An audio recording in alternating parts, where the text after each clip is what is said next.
looking into that lane, but also Rain on Earth Spirit against Puck.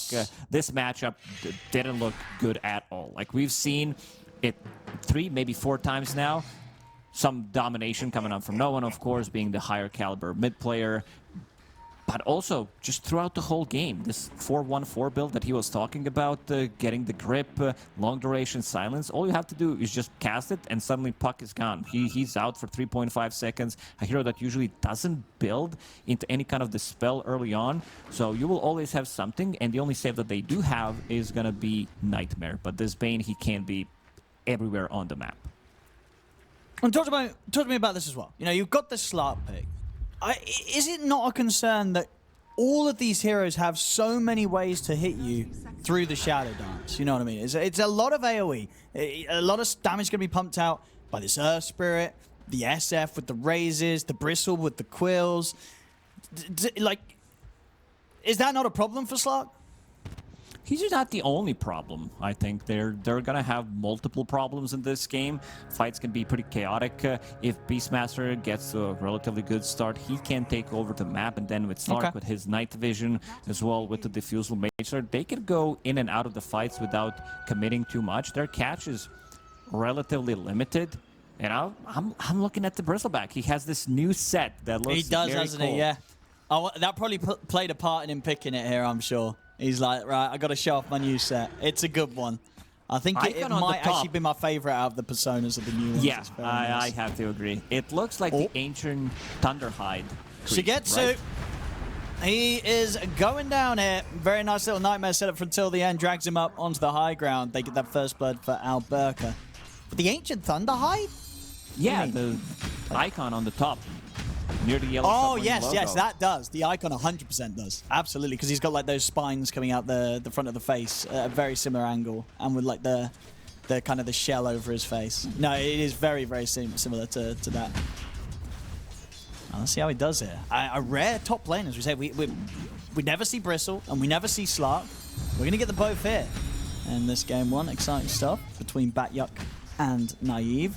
Definitely a lane where somebody could die. You know, this is one of those lanes where either side could push it a little too far, whether it's the Slark getting tempted by the amount of Essence Shift stacks he's building up, or the Bristle getting tempted by how many Quill Spray stacks he's starting to build up against Naive until the end. So it could be quite an exciting lane. Said eyes on the mid. We're going to see how well Rain can do against this Puck. As you mentioned, we know many times now we've seen how good Earth Spirit can be against the Puck. Sometimes to pretty ridiculous amounts when it comes to the CS advantage in lane. It can get pretty ridiculous. We saw like complete domination with 15-5 against literally 3 CS on Puck. This time around, Puck is doing much better till the end. Trying to use the Nightmare. It's a very expensive ability to use. It's 120 mana. Very costly. Sure, you're getting some free mana out of the sticks, out of your stick. And getting leash here at you. It's starting to stack up. I'll get some poison out in return. Yeah, Batyuk kept very low, and that was the last of his tangos. A lot of things in this lane is undispellable. Not being able to dispel Quill Spray, not being able to dispel Shadow Poison. Once you get the stacks going, yeah, it is pretty annoying. But you at the least a great lane for a stick. And maybe even going for the wand early, because yeah, for these two are just going to be pumping out spells.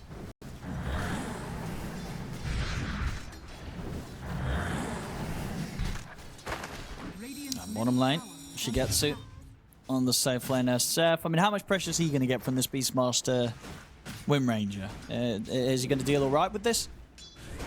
Beastmaster got the first blood, so his timing on the Helm Creep is going to be very good. Lich also doesn't trade that well against the Beastmaster and Wind Ranger. Usually this is the hero that secures the lane. He's still going to secure the lane in terms of Shigetsu getting the last hits, but he can also die. I think if he dies, they probably get the trade kill. Shigetsu level 3 on Shadowfiend. This is where the damage starts to come in. 2 points and raises. Extra bit of the damage per stack. Everything does have a stack in this game. Like, there's going to be... And speaking of stacks, I think Power Rangers, they will need to stack some jungle for Beastmaster. This is where he can also go in, get some extra bit of a gold, extra bit of XP, and for now, Immersion, he is playing the lane, does have 1 point in power shot, but that's about it. Saving a point just in case he needs to get the shackle shot if he finds the angle, if he finds the opportunity to play maybe slightly more aggressive.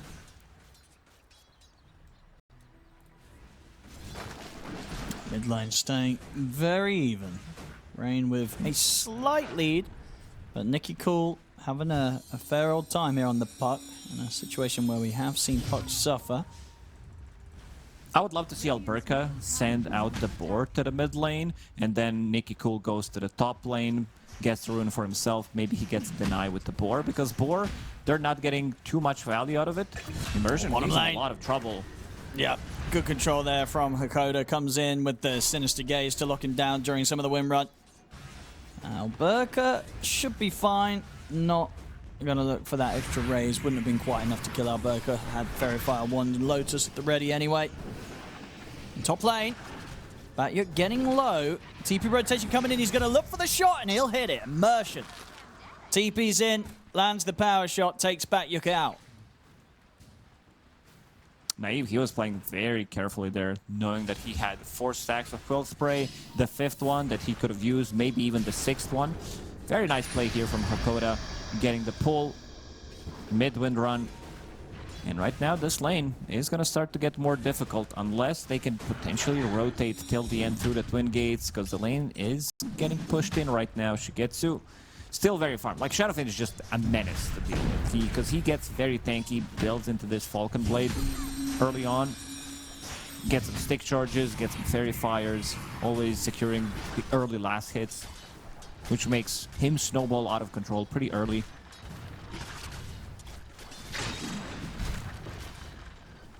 Now already looking to set up maybe around the 6-minute power rune. Hakoda will swing over towards the mid.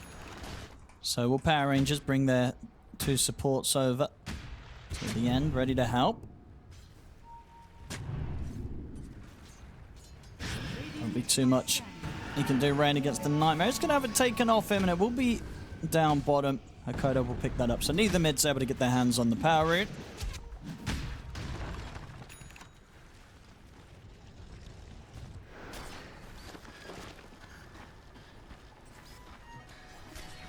Top lane. Some stack for Batyuk in the triangle, but nothing too crazy. Yeah, they need to have some, because right now I don't think he's going to be able to get too much out of the lane.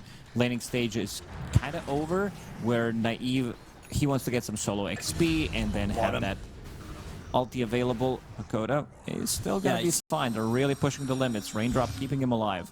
We'll see if Nicky Cool can find him. Looks like Hakoda should be alright getting back underneath the safety of the tower. But continue to do some good work down here as the Lich setting up a couple of times now for control to allow Shigetsu to get these kills. Top lane Batyuk, left on his own, will get chased out. As Naive able to finally take him out of this lane, whilst he has been left on his own like this.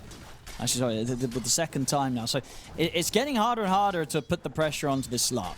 Now that he's killing this Bristle, he's pretty much going to hit level 6 off the next wave. Be interested to see where Rain sort of sets his sights as this mid-Earth Spirit, where he wants to look to go and make those early plays, because the Slark likely to get a lot of space up top. Yeah, it's also very difficult to gank this hero, so I want to see if he's going to even try, because Bristleback doesn't provide you with any kind of control. That's why I was suggesting some other offlaners that could maybe work slightly better. But right now, Batyuk, he needs to be in recovery mode.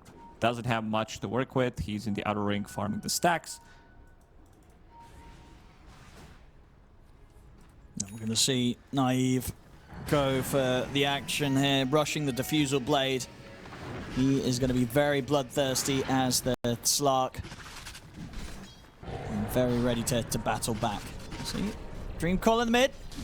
Nicky Cool is going to get caught again. Hakoda on this Lich, doing it every single time, setting up for Shigetsu to get very nice kills. This Lich being quite a menace. Getting all the kills set up with his Sinister Gaze. Batyuk, oof, getting bound. Gotta be aware, the boys are strong. these are the creeps that I hate the most. Like, as as an offlaner, if you see like the stack, was it the big purple ones? yeah, the boys. Oh, they yeah, call I them know the ones, yeah. Them and also the ones that reduce your armor. If you get the combination between these two, let's say you're farming a triple Oh, stack, yeah. You you're get kind of cooked. Yeah, you just die. There's so many of them, reducing your armor by 3. Earth Spirit. Not quite able to misses. land the stun, but they still get the silence into the magnetize. Rain wants to stay on top of Alberca, but backup comes in. He'll turn, get the roar down onto Rain. Rain will get punished as Alberca not only takes out Hakoda, but gets the big kill. Kills off that Earth Spirit. Now, unfortunately for Rain, that first movement towards the bottom doesn't work out great. Alberca gets the backup. Oh, these ganks, they need to be successful because he's the guy that is going to be setting things up. Right now, it has been Hakoda, but this is laning stage we're talking about. Other than that, they can't really start a fight. Shigetsu will get the kill onto Alberca. All right. Yeah, that's one of the downsides of the offlane Beastmaster. A lot of times you don't get the boots of speed early on, which means that you can just walk up to him, maybe grab him, get a spell that usually you wouldn't be able to do. He had boots of speed on the courier, but they were not delivered. Oh, nice try from Rain. But Nicky Cool's ready with the phase shift before the grip came in. And he'll be able to get that rune and get out. Hakoda and Shigetsu were thinking about moving over towards the mid, seeing if they could set up another move. They do now have the 6 on the Lich.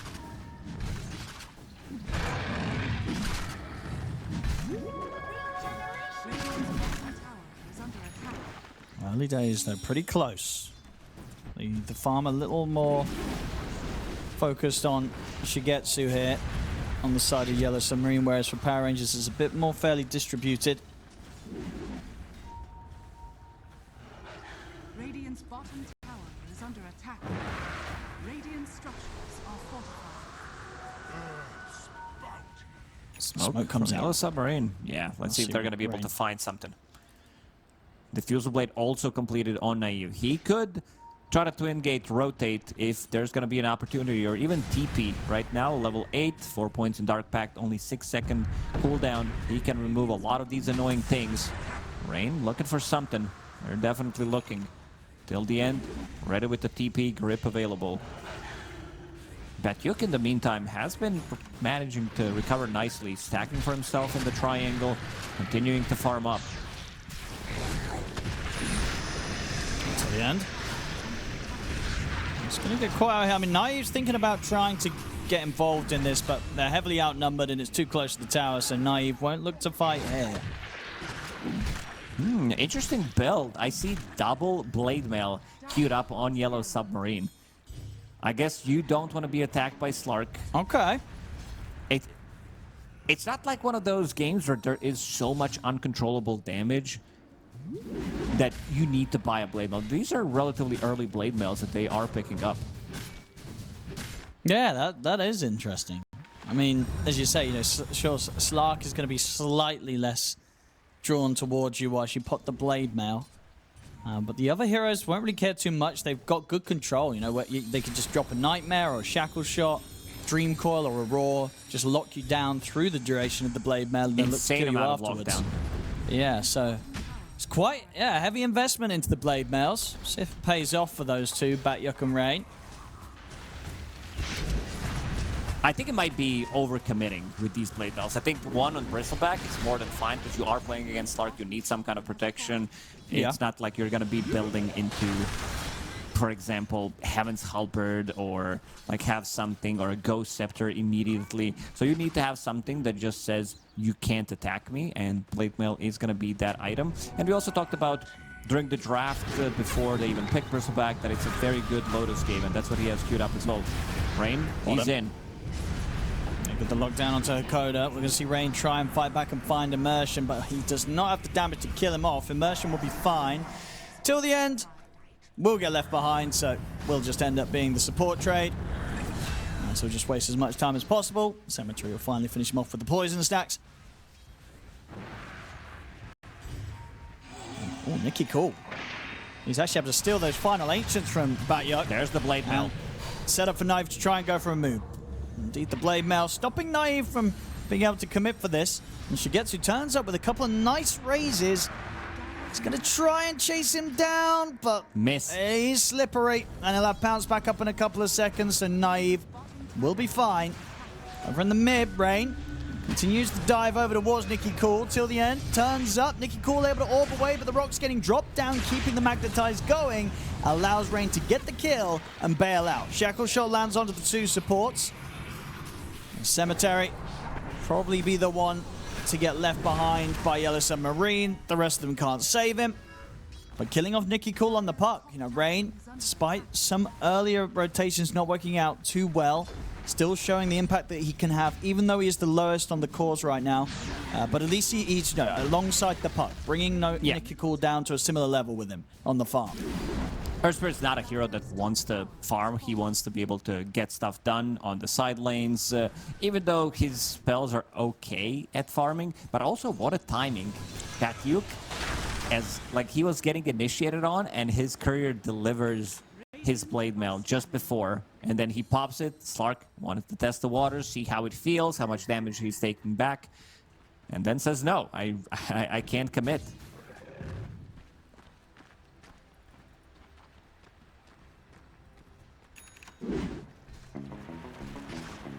Let's see what they look to next now. 7-7. Very close here. 15 minutes in. Both teams pretty much even on the team net worth. Shigetsu at the top as it goes for the individuals. A fair bit ahead of Naive's farm, and that's going to continue to be that way unless Naive is able to constantly find kills. Going fully in on the fighting with this Diffusal into Mage Slayer build-up. And not necessarily any farming items on this Slark. We'll still have capability with the Dart Pack, but will not be able to match just the raw fighting, raw farming power of an SF. Yeah, so definitely. They will look to fight Power Rangers. It's a skirmishy hero. It's not a hero that wants to keep his place in the jungle constantly till the end. Anelberg trying to make a move, knowing the TPs are going to come out. Power Rangers getting the Power Rangers treatment. A lot of colors, a lot of TPs. They are assembling as soon as they try to make one move. Immediately through the Twin Gates. That big item that you were talking about, this Mage Slayer is about to be delivered on Slark. Yeah, I mean, this is super strong timing. Right? 16 minutes in, Diffusal Mage Slayer. Oh. Naive. Okay, we'll be able to walk that off against the Shadow Dance. Shigetsu tried for the high ground setup with the Requiem, but Naive was able to respond. Immersion still dies. They used the Dream Coil from Nicky Cool to stop Rain and Hakoda from chasing. So just going to be the support Wind Ranger lost. Tower still goes down. Tower has fallen. This is supposed to be the strong timing for Power Rangers. They have Helm on the Beastmaster, the upgraded one. They also have Slark with 2 items that he wants to take the fight to Mage Slayer, reducing that spell damage from the Bristleback, from pretty much anything. Diffusal Blade as well. And then going into Silver Edge. Pretty much every single item that he is buying is countering Bristleback. But so far, Batyuk doing a pretty good job. Did die twice, but also sitting in the middle of the pack, continues to farm up, wants to get the hands on Lotus. Such a good Lotus game, playing against Bane, playing against Beastmaster. Like, you see Shackle flying out, you can easily remove that, remove some of more annoying stuff. Diffusal Blade, the silence from Puck, use it on your Shadow Fiend, because he is going to be needing some extra bit of a protection. Haven't talked too much about Cemetery, though. He's been trying to farm up. Let's have a Keen Eye. They're going to try and go for it. They get a good Fiend script, locking him down, facing the Slark, so Naive cleans it up super quick. Not kind of the sort of the situation that you want to see from your frontline hero, just dying super easily there to what they had on Power Rangers. Yeah, I mean, the hero, for a good reason, is called Bristleback, not Bristlefront. He's not taking any damage. He's not reducing any of it from the front. And immediately into Roche Pit. This is the big timing. We talked about these items. They want to sync them up and get one kill. We are seeing teams getting that first Roshan between 15 and 20 minutes. Most often, I would say, till the end is going to pay the price. Roshan not even down to half HP. Yeah, they're going to get scared out of the pit. They don't want to let this one go. Oh, they're going to try and take it for themselves, Yellow Submarine. Bane has buyback TP available. This is a bit risky. I don't know if either team can really kind of commit for this whilst the other team's alive. I think they need to back off. They need to back off and try to reset, maybe get another pick off, because it's going to take them slightly more time. Naive also not coming into this fight. He is farming on the other side, ready to TP to the outpost.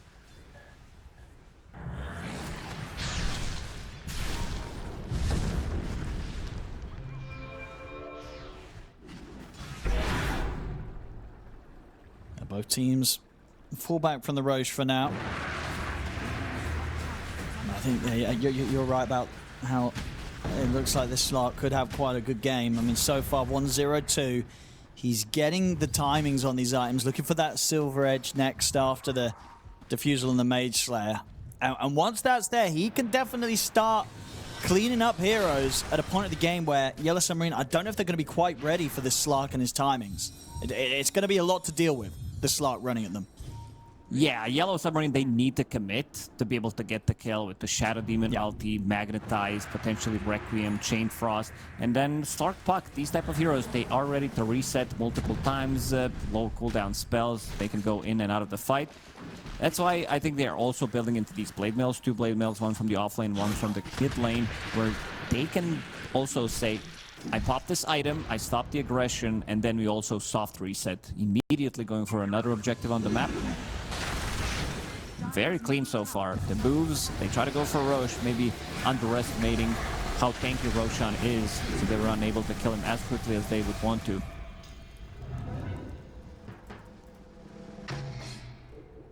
Sharp until the end. Able to clean up the Tormentor. I can now start maybe looking towards the tier 2's Power Rangers.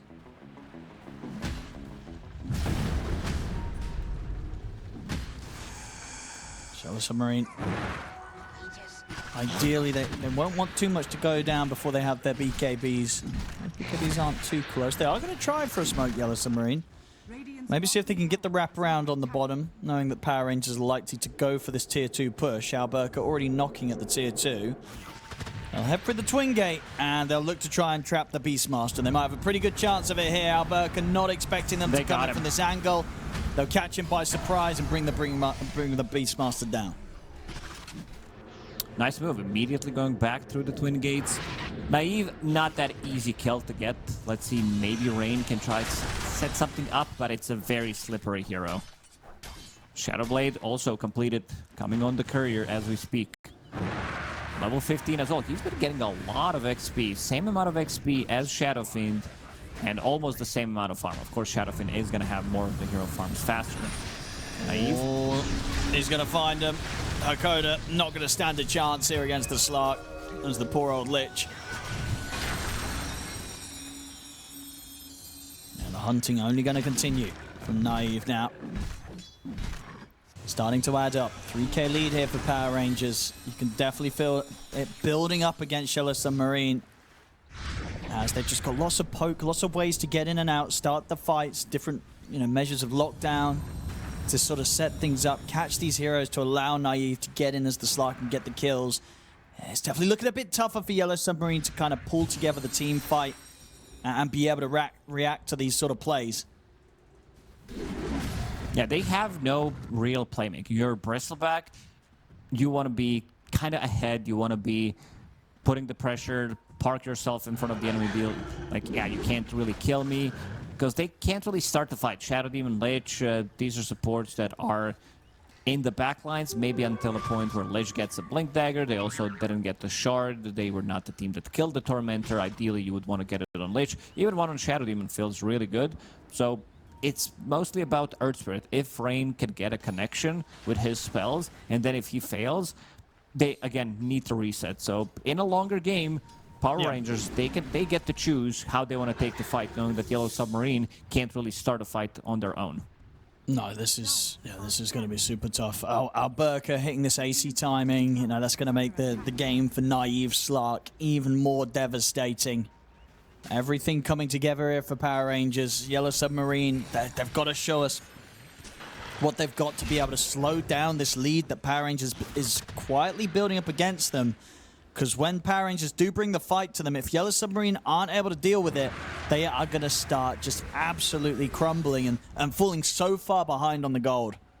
Yeah, it definitely feels like it's brewing. What's going to happen it is. in the next minute or two once they're going to be fight ready. But Power Rangers, again, they can dictate when they want to take the fight. If they don't have the item timing as maybe they would like to, they can go back to farming and get that gold. Make sure that your Slark, he has a BKB for the next fight as well, removing that almost instant silence coming out from the Earth Spirit that could maybe catch him off guard. Also doesn't need to care about Shadow Fiend's Requiem. He can sit on top of him, try to get the right clicks going.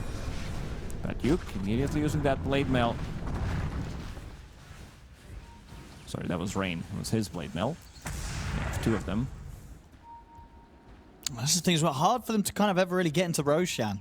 You know, would be something that they'd love to be able to do, you know, get the goo stacked up, have the SF coming in with the damage, but even then it's just too risky to do whilst Power Rangers have the hold that they do on this game.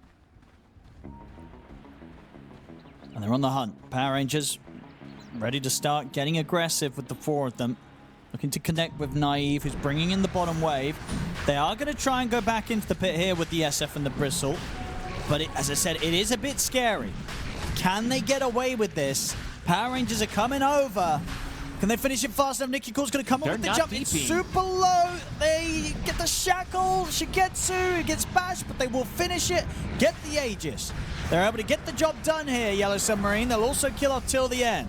So they force the Roshan. They succeed. They do lose the Tier 2 bottom, but now they have the Aegis to play with on the Shigetsu SF. I don't know if this is the right call. They traded Tier 2 tower for Roshan, and you could see these power shots, they were starting to add up. 1,300 damage coming out from Windranger with the constant spam. Puck didn't even commit. You had Beastmaster and Slark ready to TP. They still had a Tier 1 tower. I think this is a bit of a mistake where they could have taken the fight, but maybe it was Naive's call where he doesn't feel comfortable coming into the fight with the BKB, knowing that they can take the fight. They can take the longer fight. If they kill Shadow Fiend once, the second time, it's not going to be a problem because you are playing Slark. You can easily reset, go back to full HP, get a couple of those stacks. Nikki Cool, he gets caught. Again, Hakoda with the quick catches. Rain, very happy with the play from Hakoda. I think indeed in the other game where he played the Earth Spirit, he did also have a Lich supporting him. I think it was Hakoda. These two working very nicely off one another to get constant catches. I mean, they do complement each other very nicely with the amount of lockdown they have between the pulls and the silences. And they'll get a second kill from that. Till the end, taken down. Yeah, it's interesting to sort of see when Naive will decide to kind of really get stuck in, because he's holding back, right? You know, he's got the diffuser, the Mage Slayer, the Shadow Blade. It's 2-0-2. He's not been super active. He is still focused on the farm. Maybe indeed, as you say, it is just this BKB timing that he was like, guys, I know I'm super farmed. I've got all these items ready to hunt and kill heroes, but before I have the BKB, I'm not interested. It's there for him now, so we'll see if he starts to get a little bit more involved with the team. Yeah, but they lost so much. They lost 4,000 gold in the last 2 minutes. He wants to get involved right now. They do have sentries on top of him, but he wants to jump in. He's looking for an angle. Not against the Shadow Fiend. You might need to pop your ulti. You want to find the back lines, find Shadow Demon, force him to use defensive disruption on himself, maybe. Hakoda does have a Blink Dagger chain for us available. And also, a hero that is forgotten. Nightmare. Let's see if they can find something with it. Rain. He's going to try and go for till the end straight away. They do get the coil down. Naive moving in. He's going to look towards Hakoda first. Pots the BKB so he doesn't get affected by the Fear of the Requiem. Allows him to focus the Lich, take the Lich down. Rain and Shigetsu moving towards Naive, though. Naive with the rest of the BKB just sort of standing out at the edge of the fight. Doesn't feel safe to get back in there. Over in the river, Alberka and Nikki Cool attempting to deal with Bat-Yuck, but Bat-Yuck, he's tanky enough. Nikki Cool, Naive come back in at the side. They look to Rain. He's out of mana. Put the blade mail, but he's gone. The angle's perfect from Immersion. Has to jump up to the high ground. Naive get away from the right clicks of Shigetsu. They're poking them down very carefully, but it's absolutely working at Power Rangers. Shigetsu pops the BKB. He's going to go for the TP out. They don't have anything to stop it, so he'll survive. But Batyuk will get chased down, and Naive able to get another kill on the cleanup. I mean, we did see it there, you know, Naive being very careful, but it's absolutely the correct move. The way they played that fight, Power Rangers, ensuring that there was no way that Yellow Submarine could kind of get the ball rolling, get the momentum in their favor, even though they had this SF Shigetsu. Yeah, they were just getting completely poked at.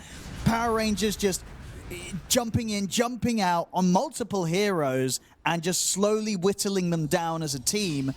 It was pretty exactly painful. How we said. Yeah, them going onto Shadow Demon. We said the poke is going to be there. This is the perfect timing to take out immediately. Pairing it up with the puck, knowing that once he goes in, there's the BKB. 2 supports immediately out of the fight, and then kiting starts. Well, seems like we're back to live. Another fight happening. Yeah, they get the shackle onto the 2 of them. Defensive disruption will come in to help out. Naive's ready to commit with the BKB. He's going to pounce back. Rain also rolling forward with the BKB. Nicky Cool will finish off a Coda. Naive will have to stay to the shadows a little bit and heal back up. After getting that kill, Nicky Cool also able to jump away. So, again, getting themselves these kills and just indeed showing that with what they have right now, it is just that much easier for Power Rangers to find these opportunities and not really get punished for it. They never have to overcommit for a team fight with these elusive heroes that they have. Yeah, they could keep doing this. The problem is also Yellow Submarine. They can't really buy into Hex. None of the heroes can get it. Your offlaner, maybe if it's a different type of a hero, he could get it. Mid laner, it also doesn't feel good. Carry, of course, he's not going to buy it. 2 supports also don't really shine with that item. It's not your position for Hoodwink, for example, where you can get it. And right now, they are relying on Blank Dagger on Lich to be able to try to set things up. Shadow Demon, he wants to keep the distance. I see both supports have Ghost Scepter available in the quick buy, but not enough money to buy it. It's one step towards it, but at one point, Stark, he's going to upgrade his Diffusal Blade. This is the item that he really likes to buy, where he can just... It doesn't require a slot, and it gives you so much in terms of what you want to do. Removing the silence, not necessarily needing to get a BKB, dispelling the Frost Shield, removing the Ghost Scepter. It's kind of a pseudo nullifier in a way. Naive. He's going to find a Coda. And at this point, the damage is very high. Very quickly able to pick off these supports, especially with the +1. Nicky Cool jumps in. Getting closer and closer, or may already be in the territory of just being one of those games where if you're a support against this Slark, you're not having a fun time if you're the Lich of the Shadow Demon right now. This is rough. You also you also invested the gold into Gem, which means that you spent good amount of gold, you lost it. That's 900 down the drain, and you are giving Gem to the best hero in the game to hold that Gem. You try to counter his Shadow Blade, now he's the one countering every single ward that you have on the map. It's getting pretty dark for them. Yeah, it's been very nice how Naive's played this game so far. As I say, the early portions he was playing super safe, but it's absolutely paying off. You know, because it is one of those heroes that it's so easy to, choose to turn up to the fights that maybe that item too early or something and feed, and then suddenly your game goes completely downhill. But Naive, he played it smart, has chosen the right time to step up the involvement, and he's been rewarded with the fact that he's now at a stage as this level 22 Slark, where he's definitely going to be an absolute trouble for any of Yellow Submarine's heroes to deal with. Yeah, I don't know how Shadowfiend deals with this. Butterfly is the right option. 35% invasion. Yeah, so pretty much every third hit is going to miss. But I don't think it's enough. He has so much attack speed. He's level 20, has 100 Shadow Dance attack speed on top of that. It is a lot. It's going to start to add up. Also holding on to Arcane Rune, lowering the cooldown by 25%. 3.9 seconds on Dark Pact. Yeah, he doesn't care about that goo. Bristleback. No, also, how do you ever go on this era? Yeah, he's the front line. A lot of the time you see some Bristlebacks that are unkillable. And this game, he has so many things that he needs to be afraid of. Naive. There's a start. The action here. Alberca's going to go in with the jump. They get the raw on towards Rain. He'll put the BKB Rain. Doesn't matter. Knives able to clean him up. Now with the BKB on Naive, he turns over towards Shigetsu. Shigetsu will be fine for now till the end gets burst in the river. Naive hovering at the side, ready to look to pick his next target. Shigetsu's going to go for the BKB TP out. He'll make it away. Cemetery gets left behind as the two supports plus Rain go down on Yellow Submarine. Nikki Cool's looking to try and make sure the Power Rangers can maybe find a fourth from this. Batyuk's pretty speedy. Naive and Nikki Cool are hot on the chase. The Shiva's God will not clip him. See if Naive can close in. He won't be able to. Batyuk gets back to the high ground. But it seems like, honestly, any sort of fight out on the map right now for Yellow Submarine, it seems kind of borderline impossible against Power Rangers. Absolutely. It feels like they can't take the fight, especially a fight in the river. They're fighting inside the river, and he has Ancient Croaker, so outgoing damage is increased by 14%.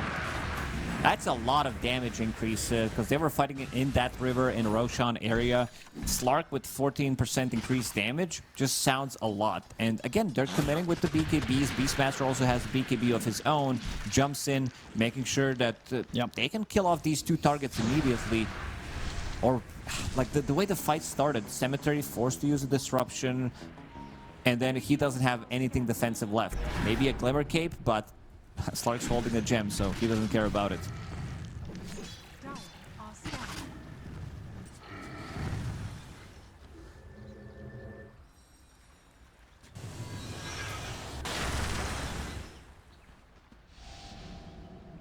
Yellow Submarine. Gonna go for the risky move. Look towards the Roshan. But no doubt about it, Power Rangers will not be letting this happen. No, not this time. They're ready to go. Sentry obs down. Naive, he sees it. The bash on a Shigetsu. It's going to set up for the roll from Alberca. They'll try and save him. Disruption comes in to try and bail him out. Fiend Script to control Batyuk. Nikki Cool gets the jump onto the two backlines.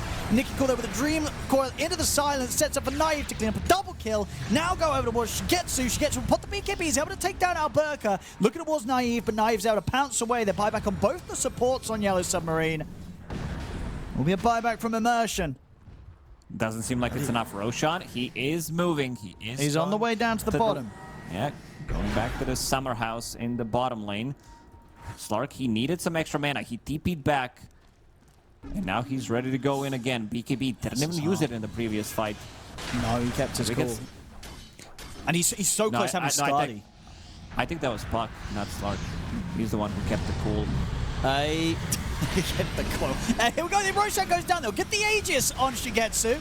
We'll see if 2 lives on the SF makes a difference. He's going to die the once. Is he able to do much with the second life? Because Naive, he's ready to get on top of him. Commits with the BKB. He's starting to build up the stacks. They'll go for a Requiem on the high ground, but no, Nikki Cool puts a stop to it. Jumps in with a Waning Ray of Silence. He's going to try again to get the Requiem out. He will manage to get a little bit of space to run. But Power Rangers are hot in the chase for him. Dream Coil's back up. Nikki Cool locks him down. As that's going to be Shigetsu out. They might have been able to finish off the Roshan, get the Aegis on the SF, but it just doesn't matter at this point.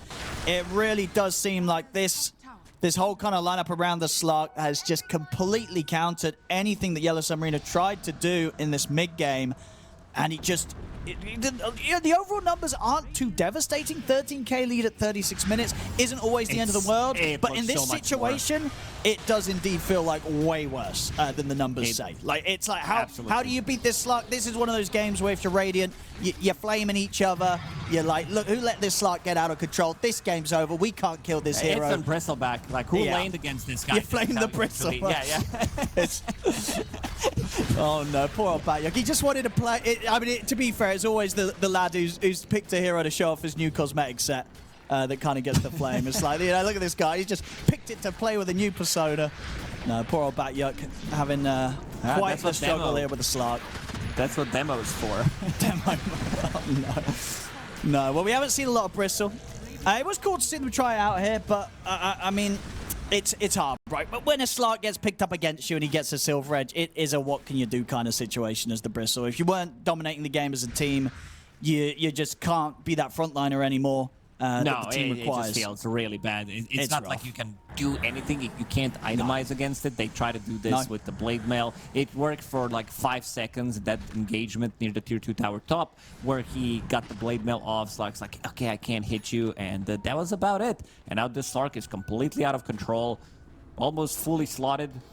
Can still upgrade his Diffusal Blade, can pick up the Aghanim Scepter, of course, but he just hit level 25. Yeah. No, they're proving to be very, very good around Naive Slark. And I was looking up some of the records. So this year on the Slark in the officials, he's picked it up 7 times, 7 games where they've found the chance to go for the Slark. I didn't look, but I imagine most of them probably later on in the draft. And he's won 6 of those games. So they know when to pick up the Slark, and we're seeing there's that only here. one way to pick up a Slark. It's late into the draft. You're never picking this hero early.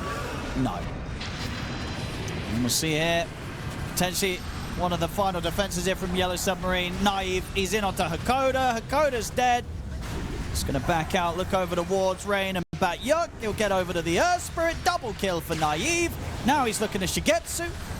They'll back up to the high ground. BKB and Shadow Dance have been used from Naive. Oh, Bat-Yuk, he steps out. He's going to get hit by the Silver Edge hit. They've got the defensive disruption. I'll give him the chance to run back a little bit, but Nikki calls in on top of them with the silence. Immersion able to pull them back with the Gale Force. Naive getting a tasty amount of stacks built up. He's on to Shigetsu again. Shigetsu's going to go for the BKB Requiem, but the Dart Pack was there to take the fear off him immediately. As Shigetsu's out for 80 seconds, and this is probably getting quite close to where if you're Radiant, you have had enough. Yeah, this is quite the bit of stacks that Naive's been able to build up. Perfect Slark pick, and honestly perfect Slark play. He knew exactly when to kind of turn up and go, and he didn't turn up a moment too soon to ensure that there was pretty much no chance of this Slark feeding at all this game. 0 deaths on perfect time. I mean, look at this. This is just getting ridiculous at this point. Breaking pretty much 2 abilities from Bristleback. That's why it's so effective against him. Dealing some good damage from Bristle, but it's not enough. Slark's sitting at 3,000 HP. Again, still 100 agility. Extra, sitting at 400 plus damage. Has Solar Crest, does have AC with the Beastmaster behind him. I gotta say, I'm a little surprised that they didn't call this game. I know it's an elimination game, but we've seen teams, especially in China, we've seen teams just freaking call it. They're like, yeah, 15 minutes in, we don't care, we lost the game. Wait, really? In Europe, we haven't really. They kind of play till the end, but sometimes in the Chinese region, you'd had games that they would know when it's over and they would... Yeah, Ame started a new trend, and China picked started up a new trend. I see. I hear fighting it out to the bitter end for sure. Yellow Submarine down 28k gold, and a Slark on the opposing side that they've been yet to kill. This is what I was talking about, Owen. Bat-Yuk, look at what he has in his quick buy. I mean, it's a hex. It's like you kind of need it, but it feels really bad to buy it from the offlane. It doesn't give you anything that you want from this hero. For 5,000 gold, you're not getting anything other than the hex. But unironically, if he can get that hex, then maybe they can catch out the Slark. Yeah, anything is possible. And maybe. Anything is possible, especially if you lie. And then... Yeah. Now, maybe. It's a big maybe. He bought back in the previous fight. Yeah. Lost a good amount of gold. Roshan is dead and may respawn in 2 minutes if they want to wait it out. This is tough. I mean, I said you do feel for Bat-Yuk a little bit. You know, he wanted to play Bristle, something different, and then of course the game he wants to play Bristle. They last pick a Slark against him. It's like, come on. He just wanted to have some Bristle fun, and we're glad he picked it because we never get to see it. But yeah, Slark, Naive, he jumped at that opportunity to get this hero in, and rightfully so, with how good it's going for him and the lads on Power Rangers.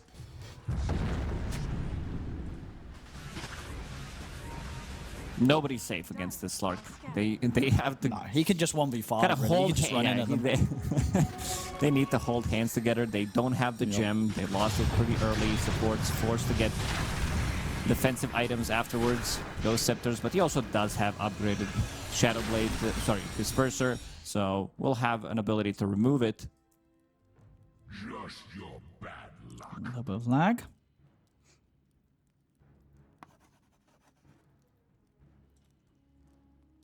Oh, let's see. I mean, one thing's for sure, they will, game 2, definitely be drafting with the Slark in mind. You know, not necessarily banning it, but at least running a draft that they feel that Naive will not consider as a comfortable spot to pick this Slark. But he's starting some crazy trends. They banned his Magnus in the first phase. They did. That you got to ban some funky stuff against Naive. Yeah, he's got some good stuff. Some different stuff to what any other carries are doing right now. Sure, there's definitely some other mag players, but at least with the Slark, I don't think there's really any other player that considers Slark really pickable right now. But Naive showing that there are absolutely still games where this hero can absolutely run rampant. Yeah, I think the best that he looked was when he was playing for PSG Quest at the time. Yep. He looked very, very good. Then later on, he joined Aurora.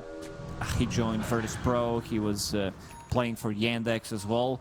But I think his best performance in the career was with the squad, with that PSG Quest squad. And now he's kind of is replicating what he was doing during that era. Yeah, I'll see if we can keep it up for both of the games, but yeah, has had some very nice carry performances recently. That big arm's coming out. Okay. He's got a lot of damage, you know, Shigetsu. If they are able to get the lockdown on the SF and you can get the punches in, obviously just the problem being that the Slark, it's got the Shadow Dance, also got the Depth Shroud, obviously with the Shard. Not always opportunities to hit him. Maybe if he had the 25, and he'd have kind of the attack damage on the Shadow Rays, that gives a little bit more of a window of potential time to land damage, land big hits on the Slark. But unfortunately for Shigetsu, still a couple of levels away from that 25. Whereas on the other side, of course, Naive, he's level 27 on the Slark.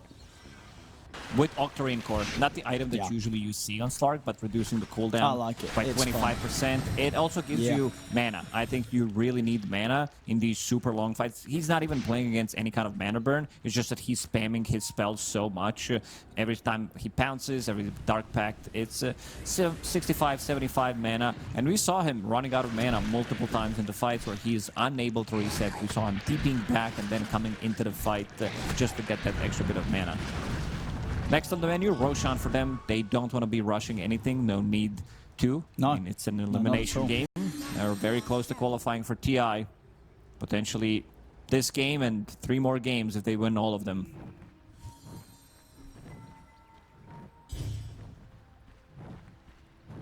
The other Submarine, how are they doing on the Hex for back Yuk? Still a fair bit away before he can get that item out.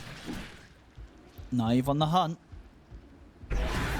See if he can catch anyone straying outside of the base. Roshan, I should say, almost certainly going to be looked towards. Yellow Submarine, they might try and pull together an effort to fight around there. It's not going to be easy getting outside of the base. Let's see what the call is from them on the defense.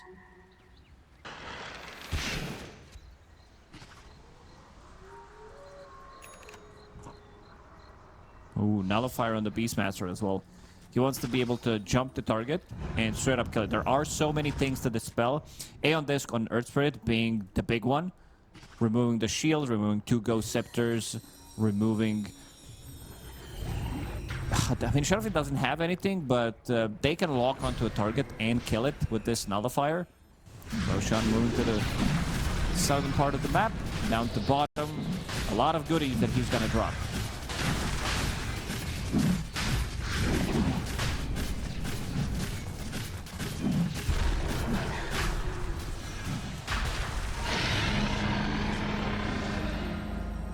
Tell you what, they're going to get the Refresher Shard on Alberca. Naive has the Aegis. Ready to go for that high ground here, Power Rangers.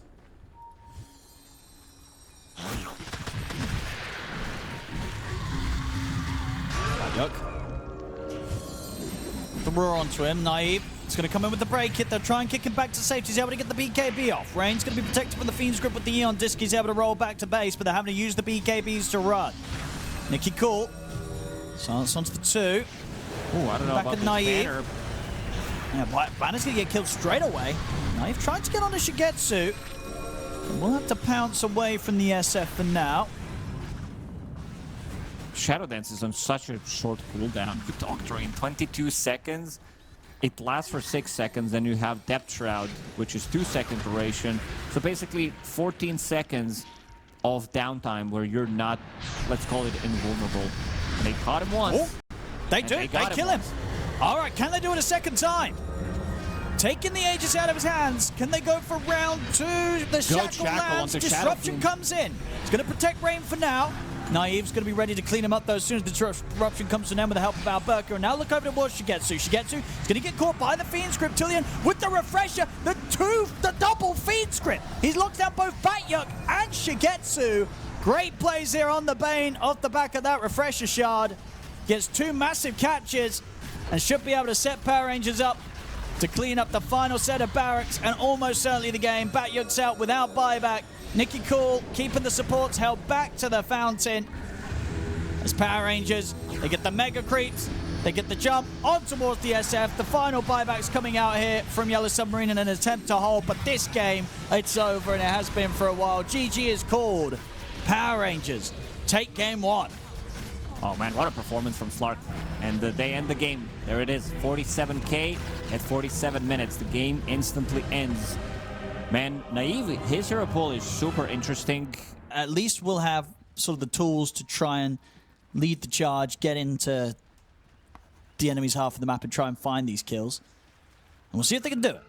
Game 2 time here between Yellow Submarine and Power Rangers. I just had to double check why they didn't pick Primal. Maybe they don't believe in Primal as a hero when Batyuk plays it. It's the only hero with 12. Out of his 12 most played heroes, this is the hero with the lowest win rate, sitting at 40%. Oh, so maybe they think Ooh, it's not doing that hot. Yeah.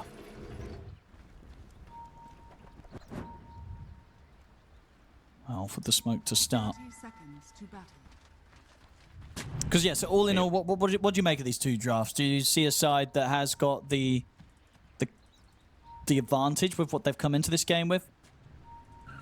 I think it's a strong draft overall with what Yellow Submarine got for themselves. The draft kind of plays it out by itself. Draw Ranger and Clockwork. This is the lane that I want to see how much Axe is going to be able to get out of that lane. I already see different itemization. He does have 2 Ring of Protections. We're kind of going back to almost the build when you were dealing more damage with Battle Hunger based on your armor. So if people were starting, of course, it was 33 who started the trend with 3 Ring of Protections. Then he's like, you know what? Let's add 1 more to the mix. So with the 4 Ring of Protections, you were dealing with like 125-ish damage, if I remember correctly, and it was a lot. But this time around, he knows that he's gonna get harassed quite a lot. It's all about that physical damage from the Draw Ranger, brings that extra bit of armor, and it seems like he just wants to have move speed in the lane. He wants to be able to run away, immediately going for the phase boots. Axe does have that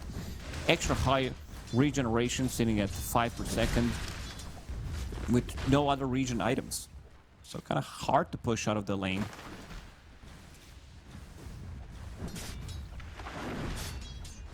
See, because on this top lane, will these two, the Axe and the Wind Ranger, be able to continue to play the lane for quite a bit? Like, or does it get to a point where they have to start pulling waves? Or they're that strong that they can kind of match up against the Drow Clock? I don't think they're that strong, because you can see already Shigetsu, Burka, he's getting close, getting constant right clicks. By right clicks, I mean he's orb walking him with the frost arrows. So it gets pretty annoying for the melee offlaner to lane against the Drow Ranger. Immersion, he hides himself, gets a good power shot. Hakoda did bring a healing salve, will use it afterwards, knows that he needs to be full HP almost immediately to give protection to his Drow Ranger. Very important that she gets off to a good start. And with the way that yeah, I don't know what's going on here. I don't know. Shigetsu's connected to this game about 5 times now. Some sort of glitch, but evidently it's not causing him any issues with the play. So we're not having any pauses, so I think just a visual glitch on that. Bit of a strange one. But yeah, so with the Ember coming in last, what do you make of the mid matchup now? Here between the Ember and the Tiny. It's been a while since I saw this matchup. Usually we don't see Tiny from the mid lane. It's a hero that doesn't die to what Ember wants to do. Dakota is gonna drop. First blood. That's really nicely done. Alberca gets it. I've been very impressed by Alberca. I think we were talking about mostly about Naive because he is the most experienced in the team. He played for the most tier 1 teams. Others are, you know, here and there. Maybe they join it in as a stand-in, but throughout their career, it's been mostly tier 2 teams. Alberca, he looks very stable. Every single game that I watched him play, he always gets the job done.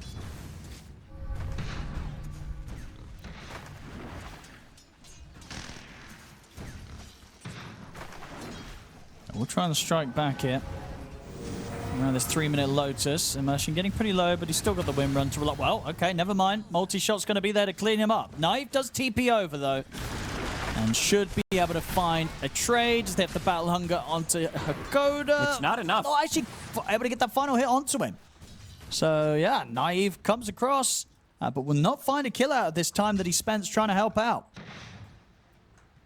Oh, and the Cogs even messing with him, trying to get back through the Twin Gate. Even a rocket to scout him out, so they know exactly where he is, which relieves some of the pressure from the bottom lane. But Yuke, he's going to be pretty happy about this one. Getting to CS freely in the lane as Pango, getting some solo XP. Cemetery. Yeah, I was just able to throw a bomb over towards the Chen. Yeah, till the end was hanging around super low. I mean, obviously got beaten down pretty hard when he'd been left on his own after Naive left the lane. And Yellow Submarine were able to finish off the job. Clockwork is one of the best heroes, other than maybe, you know, your position 5 Bane, Shadow Demon, but he's very good at potentially going in and stopping you from getting the pull off. Alberca, he just sent a salve out to him. As soon as he popped it, rocket flared. Just bring another one.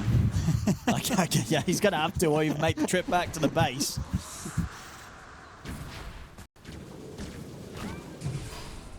He's kind of living on the edge here, Alberca. He's doing what he can to continue to lay down the damage onto Shigetsu with these Battle Hungers. Mid lane, going pretty even here between the two of them, Nikki Cool and Rain.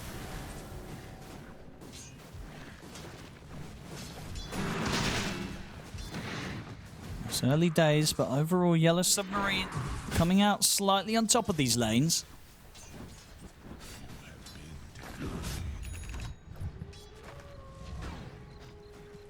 Naive having the slowest start right now. Did hurt him for sure, having to sort of spend time looking towards the top lane and not getting any kills out of the TP. Slowed down his laning a little bit. It's gonna need to be Tiny making the moves to fix this. Chen, Top Shigetsu. Again. Ooh. They're gonna have him. He gets the stepped call. up for the creep wave. Got sniped by a power shot, slows him down. Alberca's able to get in on top of him, take Shigetsu out of the lane. Mid. Going for Nikki Cool. He's got stick charges. And he's got backup. Immersion's in with a shackle shot, holds back Rain. Naive TP's over, looks towards Cemetery. This time Naive will find a chance to get a kill out of the TP. Rain will be able to live. Level 6. He needs 4 XP. He needed 4 XP to have Remnant available. That would kill Tiny. Maybe even grab them one more kill onto Immersion because you could have chased. If you got that kill, you would have Urn of Shadows. And now, Naive is going to pick up Invis. Tiny will need to go back to base. He's trying to stick around Nikki Cool, but he's got the toss. Another Remnant will be there. He's trying to juke around and survive, but he kind of played it a bit too risky. Bottom lane, the dive comes in from Batyuk and Cemetery, so they take out till the end. And Nikki Cool getting way too cocky there, sticking around on the mid as well as he was. Absolutely. I said he needs to go back, and I thought he was just going to use Avalanche. He even gets close. You know what they say about the cool guys? They don't look at the explosions, but he did look at this one. He did look at the blast off in his face. This also gives Urn of Shadows to Ember Spirit, gives him some solo XP in the lane. Nikki Cool. Third time he's playing this mid Tiny. Wasn't successful yet. Didn't get a dub yet. No. Yeah, last couple of times the games were not easy.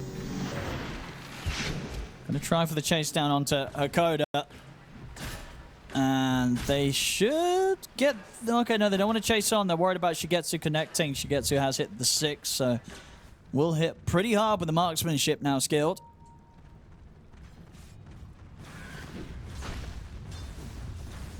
And Rain able to maximize quite nicely here. Kind of creeps. Taking away some of the neutrals also from Nicky Cool.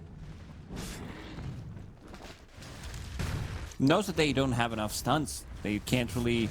Chen doesn't really do much. Nature's Prophet, he's also okay with him getting on top of him.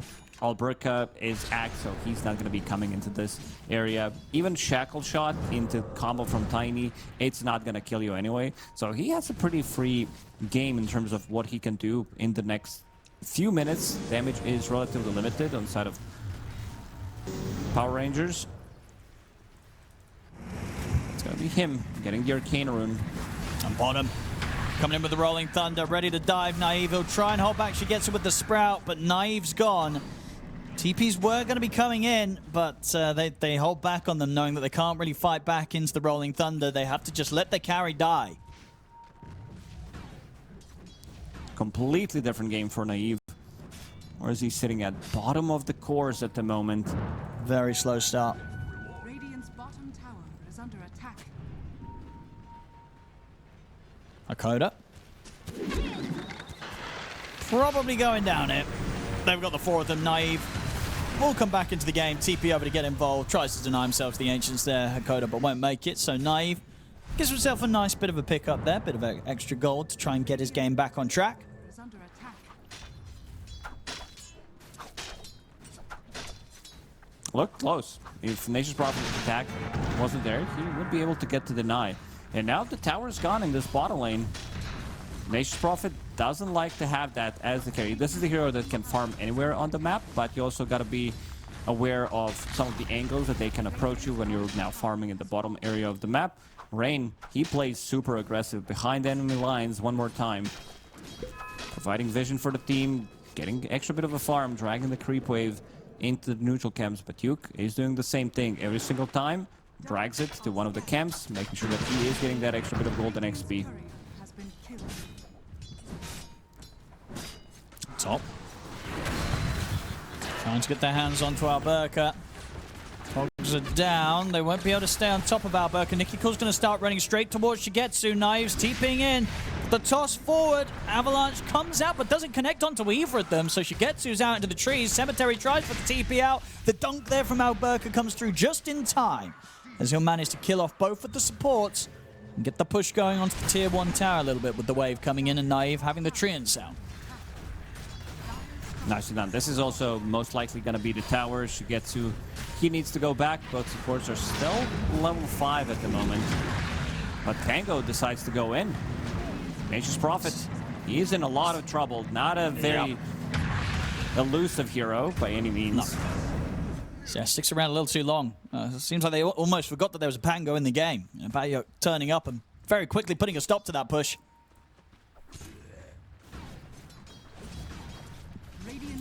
Haven't seen much from Chen. 0-2 and 0 didn't really do much. Didn't secure the lane for his Nature's Prophet. The failed gank also top did kind of dictate how the next couple of minutes afterwards are going to be played out.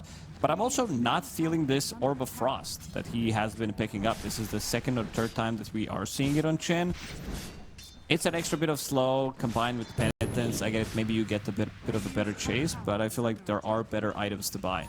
It's delaying some of your timings as well. He's also picking up the boots compared to other Chen players that are going for the drums immediately. Buffing the whole squad up, giving them extra bit of attack speed, giving your creeps attack speed as well.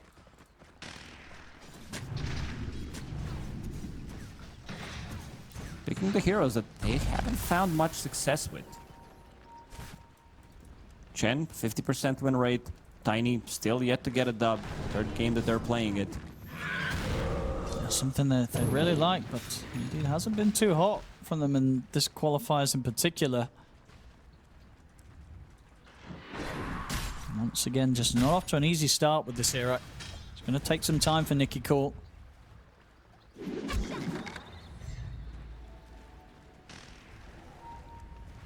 Dire's Dire's middle tower is under attack.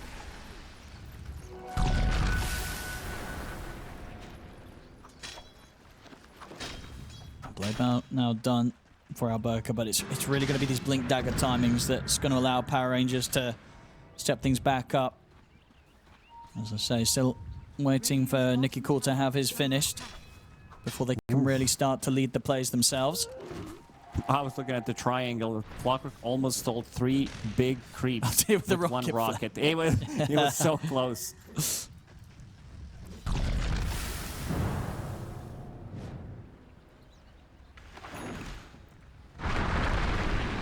Cool.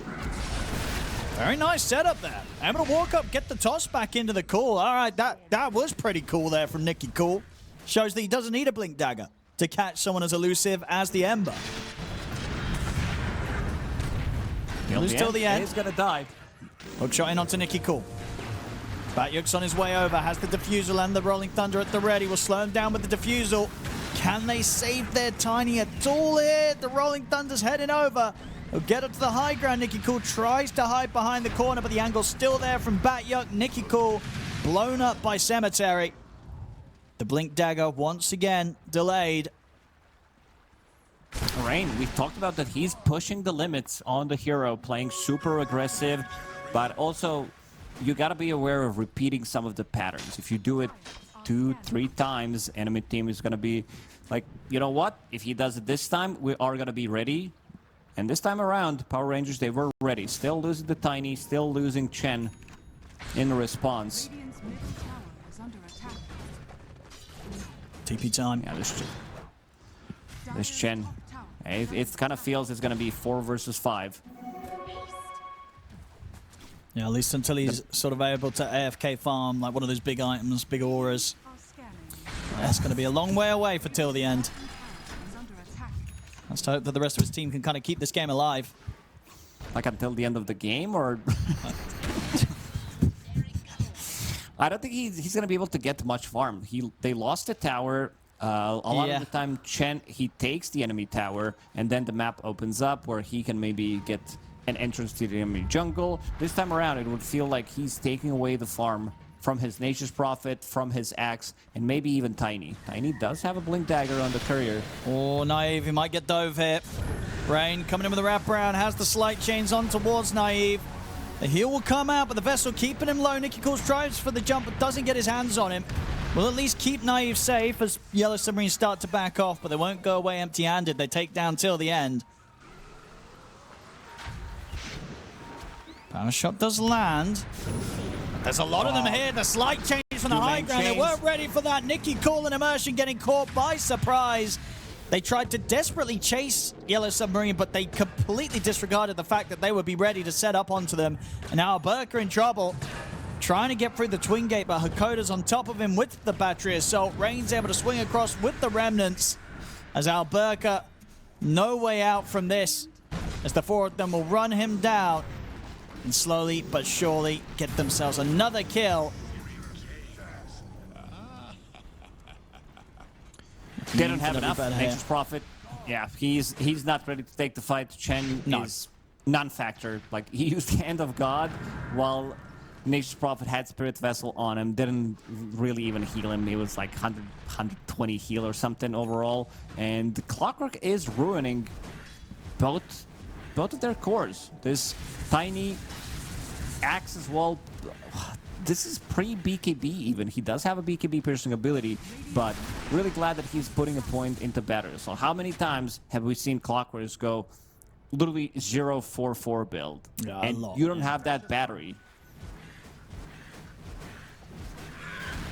Very good from Hakoda, and yeah, in particular Batyuk, just on this Pango, insanely farmed. This has got to be one of the more farmed offlane Pangos you'll see at 16 minutes in.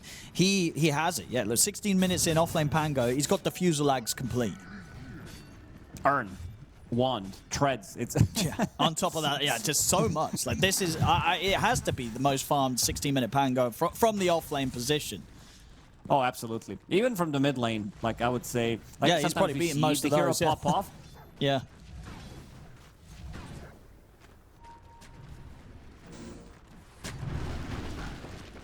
And again, they don't have anything that deals well with him during the Rolling Thunder. It's not like a lot of these long-range turrets. NP at the moment, he's not going to be taking care of that. Up until maybe 50 minutes where he gets 6 slotted, I don't think Pango's going to care too much about getting right-click from Nature's Prophet. Cole not going to be connecting onto that. Once he gets the Rolling Thunder on, it's not going to be easy fight for the Radiant team. It's just going to feel very lackluster, and I like that Rain is going for this Bloodstone. That people were trying to buy this item immediately after the patch dropped. Everybody was on the hype train for it. Niku from the mid lane as well, I believe he bought it earlier today, and it does look good. It gives you insane amount of tankiness. He's in. They try to go on the mid, but Rain, he's ready to turn, catch the both of them. They tried to go for the lockdown, but they kind of mess it up, because the toss came in at the same time that Alberca jumped forward to find the call to follow up on the avalanche. So he wasn't actually able to get the immediate call to follow up because he was, he was up in the air. Yes. So unfortunate toss there from Nicky Cool. Means that there's no chance of getting away with that play. What is the play for them? That's the question. Tiny, again, going for the same build. Blink Dagger, Shard. Extra bit of a damage, extra bit of a slow. Chen, not really a factor in this game.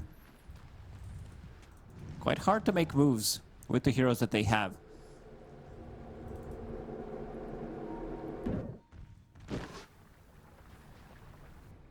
A 7k lead for Yellow Submarine. Having a very solid shot of pushing this one to game 3. Radiant are scanning. It's going to take some pretty insane blink plays from Alberca and Nicky Cool to keep this one alive. And they just need to hope that Naive's able to find the space to farm and catch back up as the carry Nature's Prophet. He is starting to close that gap now that he has the Mjolnir online, so certainly will start to see his farm increase at a pretty good pace. But not easy for him. No, at least not until he's able to get the BKB online, likely after this Hurricane Pike, so he can deal with the in-your-face threats that Yellow Submarine have against him.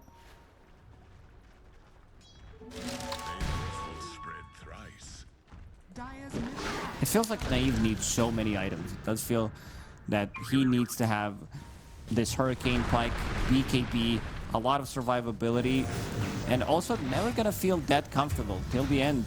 Again, on the opposite side of the map, doesn't really have a purpose in this game. Dire's top is under attack. I gotta say, Owen, this has to be one of the worst feelings in the game. A Warlock in a losing game where you don't get to do anything. Chen in a losing game, at least you can maybe send some creeps, but pretty much the same feeling. We've all been there. Oh. Top lane Alberca. Find himself a dunk kill. Has to jump onto Cemetery. Rain's going to try and respond here with a chase down. Alberca's pretty speedy. Rain will still manage to close the gap onto him. As Alberca, he can't get out of this. Slight change catches him. He's dead. That's Rain.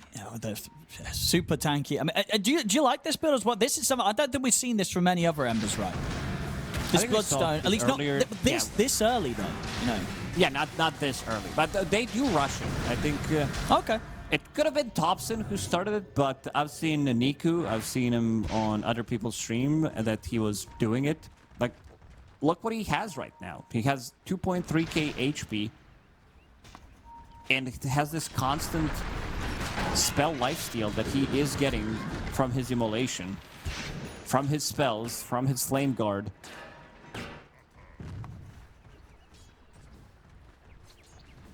Plus holding the barrier, plus having the shield rune. Okay, this is just too much. Yeah, at the moment he's like, you ain't touching this Ember Spirit for these few seconds coming up.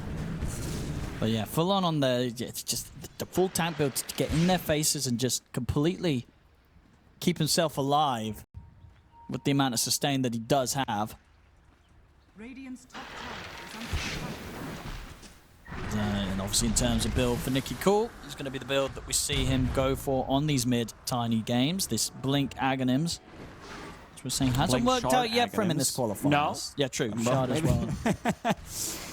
After this one, if it doesn't work out, I think they will stop the picket. If they lose this game, doesn't matter whether they get through another round of qualifiers or not, whether we see them tomorrow in action, I don't think they're going to be going back to this time. No.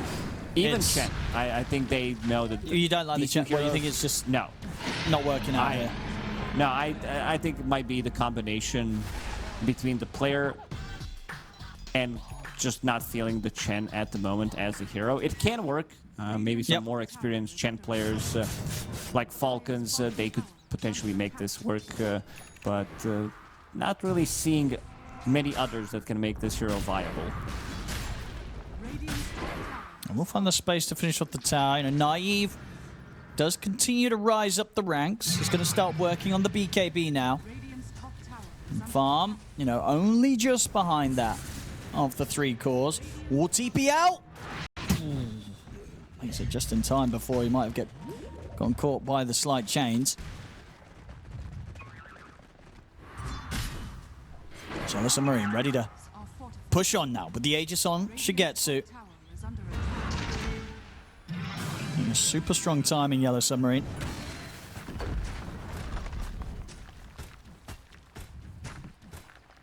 Oh, they're on the hunt for till the end. I knew that somebody came over here through the twin gate, very likely. Probably gonna get caught out here. Bit of a nasty surprise for till the end. They'll catch him. Kind of playing his own game. I don't even know what you do with Chen at the moment. You can try to scout things out, try to go out on the map, give your Nature's Prophet slightly more time, give Nicky Cool more time until he gets this Aghanim Scepter. 3 Wally, it's very, very potent spell, and then most likely you need to upgrade that, try to get some extra bit of damage in, try to build Crystallis. It is doable this time around. One combo that they do have is Nature's Prophet, so he can always use Sprout, so that volley is gonna connect.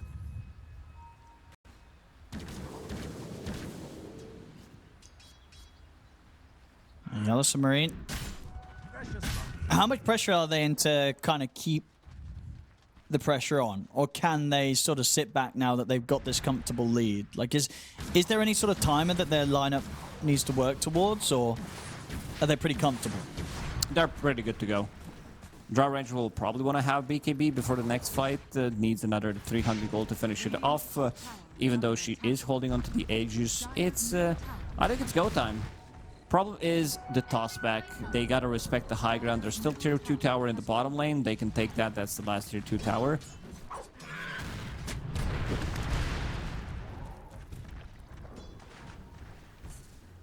Burka, BKB now completed. It's coming on the courier. If they decide to go for the high ground till the end, yeah, I've seen this movie before. Not a good one. Oh, he's got to stay hidden. Has managed to finish off his Vlads. So still getting the progress on the items. Radiant's top tower is under attack. And needing BKBs on all 3 cores, really, for Power Rangers before they'll feel strong enough to fight. 11k gold behind here at the early timing of 25 minutes. And the Submarine, they're ready to go for a play around the Aegis. Smoke up here around the mid.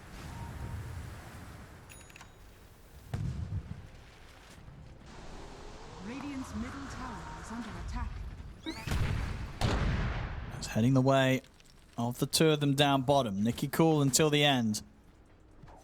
Will they sense that something's up? Nicky Cool might be in a whole lot of trouble here.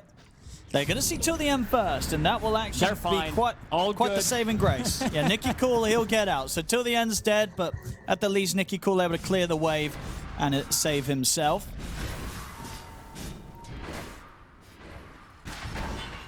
Mid.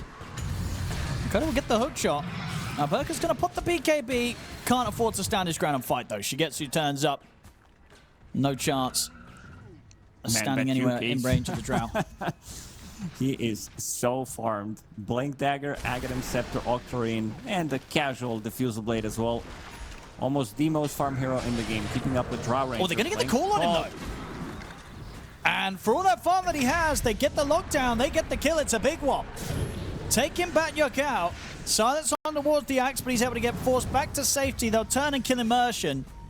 But not bad of a trade considering the situation they're in. They kill off that incredibly farm Pango that we were just talking about and only lose the support Wind Ranger for it. Not bad. I guess they did not expect Axe to jump in, considering that he also used the BKB to run away from that Clockwork. I think the second highest hero, farm hero in the game, does definitely feel nice.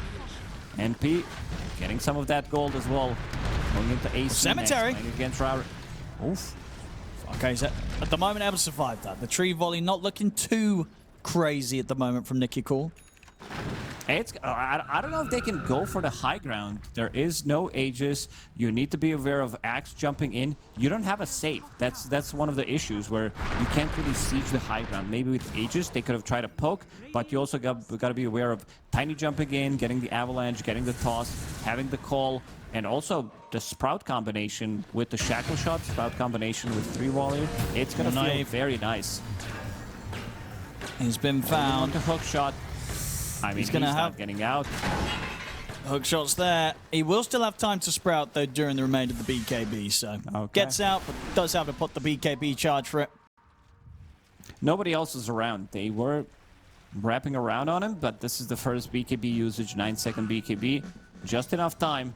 In the last couple of minutes, Power Rangers managed to relatively stabilize the game. Yeah, they really did. They've slowed down that lead that Yellow Submarine have been getting against them, and able to make sure that their tier 3s haven't really been touched too much by any sort of pressure.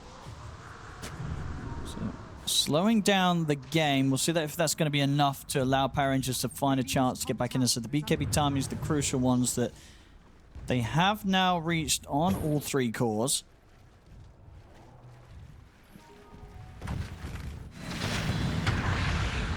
Bottom, Naive.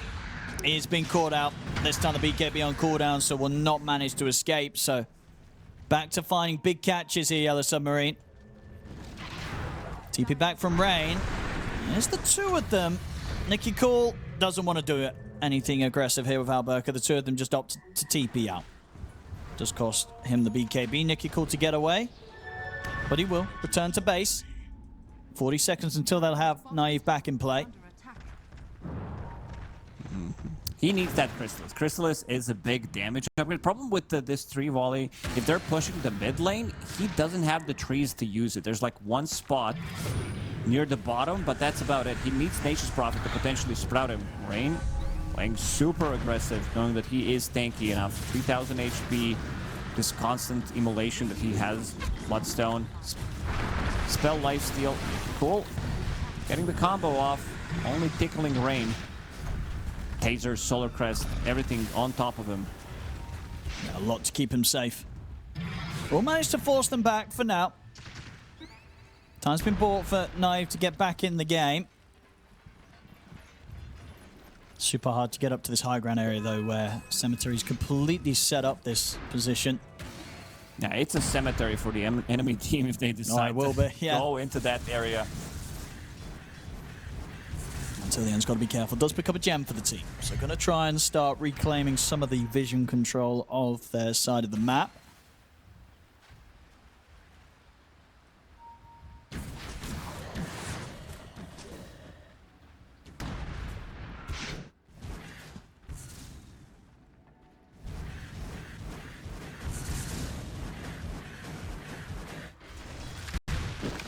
Yellow Submarine. Probably going to fall back and go for the Roche. 10 seconds until Roshan's back up. The safe next step for them to look towards the Aegis. As it is up, ready to go. See, jump forward here with a tree volley onto Hakoda. Not quite enough, but it was close. Nearly gets him in the volley. Hakoda. Gotta respect this damage. It's an insane amount of damage that you're gonna be getting. He also got level 20, extra 60 damage for the tree grab. Plus has Gunpowder Gauntlet on top of that. And now with the shard, it does slow. It does feel really nice. Once he gets the Daedalus, it is going to hurt a lot. I just want to see the combo between him and Nature's Prophet, using that multiple times. It's on 17-second cooldown only, so he can use that 2, maybe even 3 times in the longer fight. Does he go for a steal? Is it that point at this game where you got to do the desperate plays? He's going to throw him with the tree volley, and Naive goes in for the TP. Naive's able to get the kill on the Aegis. They've done it. They managed to get the steal. They look over to watch Shigetsu. Naive, has he got the damage to bring this Drow down? The toss gets him. They do. They kill him off. Alberca pops the BKB, gets the call on towards Rain. The Aegis steal a success here for Power Rangers. They will still lose the fight by the looks of it, as Naive jumped on by Rain, but not without a fight there. The Power Rangers, they're still likely going to lose Nicky Cool. He'll turn with the tree volley, but the jump's there with the blast off, so end up losing 4 heroes. But they get the Roche, they get the Aegis, do subsequently lose it, but it does at least mean the Yellow Submarine will not be knocking at Power Rangers' door with an Aegis in their hands. They forgot who is kind of the real carry in this team. 7,000, almost 8,000 damage coming out from Ember Spirit alone. And this is before he even, like, in a lot of these engagements earlier, he did have either Arcane Rune, he did have either double damage rune, but nice play from Nicky Cole, actually getting the 3 volley on top of them, dealing good amount of damage, and then Naive, he TPs in, steals it. Shigetsu, he gets to watch what his team is doing, and then he's tipping Naive. He's like, yeah, you picked it up, but at what cost? It is something, though, as a shaker. You know, Yellow Submarine, if they manage to get that Roshan and Aegis cleanly, maybe they're straight up with the push onto the high ground. But because that does get denied from them with that play, despite the lives that they lost going for that Power Rangers, might just mean that they can keep this game going a little longer with potential of a turnaround. Immersion blinks into the mines. I guess forgets that this area is sort of as dangerous as it is, but instant death for him there. Hook shot to the side. Alberca has got BKB. He's probably going to need to press it here to get out from this. Cemetery ready to jump. Actually trying to keep us cool and not have to BKB, but yeah, he's not got enough AoE. No. Even with Chasm Stone, that was not enough. I mean, they're thinking of chasing. Nicky Cool, he's in with the jump, the tree volley, but the Yules will counter that. He's still got the toss. TP in for Naive does get them the kill. Cemetery is still able to blow up Alberca. There was his final mind. Mad. And Naive. The mad bombs. He's going to be able to BKB run out. Nicky Cool, toss them back. Jump forward again with the Remnant. Nicky Cool puts the BKB. It's kind of trapped in by the cogs. Is this BKB going long enough to let him get out of there? The hook shot still comes in. Another tree volley. A lot of damage. Shackle onto Hakoda. He will die. But the Rolling Thunder's coming in. Nicky Cool trying to scramble back towards the base, but Batyuk jumps in. Batyuk stuck. He's stuck. That's a new place. I didn't even know you could get up there. But they still get the kill. They kill him off. Nicky Cool's dead. Bango players always finding a new spot to be stuck in. Nature's Prophet desperately wants to have that AC. He can pick it up. Enough. Push Doesn't coming feel in. like it's enough. Shigetsu slow sieging the high ground. Rain comes back in.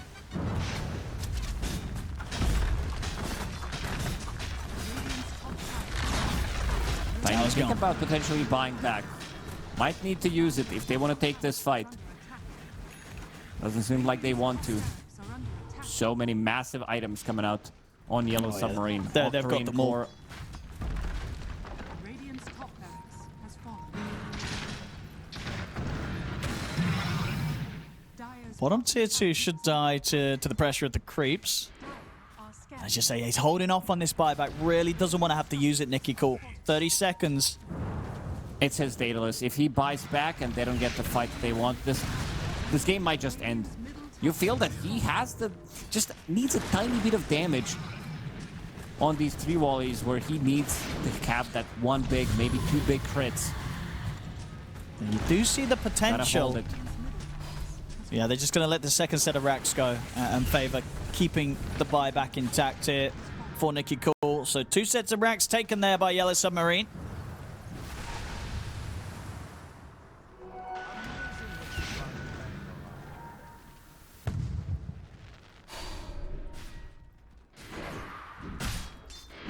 See what the next step's going to be.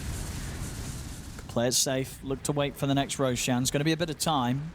But again, you know, I'd imagine Yellow Submarine are going to want to try and take the safe route out of this game. If they somehow end up losing control of this game too, it will be the end of their run at the qualifiers. So they'll be taking every measure as safe as possible to close this one up and push it to a game 3 against Power Rangers.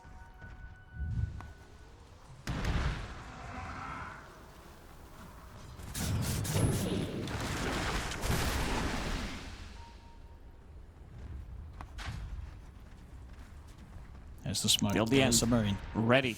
He's ready to die on the other side of the map. Oh, no. Yellow Submarine, they are in a different areas. Scan is going to connect. Oh, they're going to go for the dive. Going in. It's going to see Nikki Cool.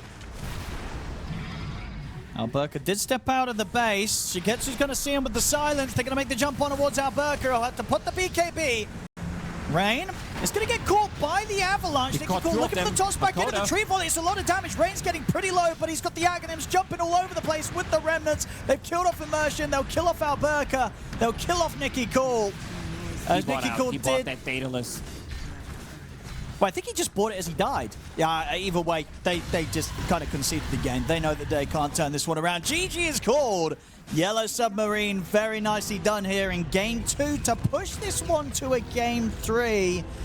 And I like to imagine the potential from this mid-tiny, but you got to be honest, Lacoste, it's just...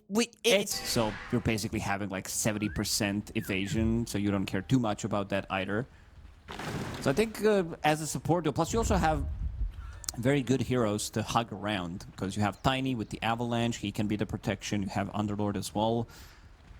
Really good. I think we've also seen the combination. We were talking about the bird that can turn into wolf, and it can be pretty menacing. It might come down to that once Lycan picks up the Aghanim Scepter. Let's have a look. See if they get to play with that pretty cool combo. Now, that's where you get into the action here, ladies and gentlemen. Game 3, Yellow Submarine up against Power Rangers. Power Rangers on the hunt here for first blood. They'll see Shigetsu. Is he going to have any backup? He's completely on his own. There's no way for them to get over to him, so first blood will go the way of Power Rangers. Sunstrike, though. That's a cute one from Rain. Yeah, make sure that he finds something out of that. Got a good amount of XP as well. 100 XP from that kill. Halfway Bottom there lane. to level 2. Naive.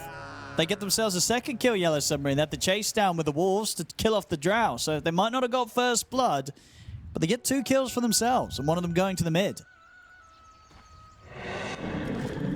Good try. This is one of the few games where we're seeing action happening on 2 sides of the map. Usually it's pick up the bounty, or there's going to be a full clash, and then we'll see 4 or 5 heroes dying till the end. In the bottom lane, but they already killed the range creep down there. A bit of a newer tech. We were seeing that before with Darkseer, with Tusk, Spirit Breaker, these type of heroes. Nikki Cole on Tiny again. Let's see what he can do. I think he tested this out in pubs. That's why he is forcing it so much. My concern is, how do you convince your teammates? How do you convince your captain to pick it up after losing 3 games? I'm pretty sure that he also noticed the pattern, that something's just not working out. These are only the games that they lost where they had Tiny. In 2 of those, they had Chen as well. And the combination between 2 of them doesn't feel that good. Yeah, I mean, maybe that's the thing. Maybe they do just feel that it's not been the Tiny problem, it's been whatever else has been around. It's everything else. You know, they're like, every time they're like, Nikki, do you think the Tiny might not be it? He's like, no, not my fault. It's one of the other guys.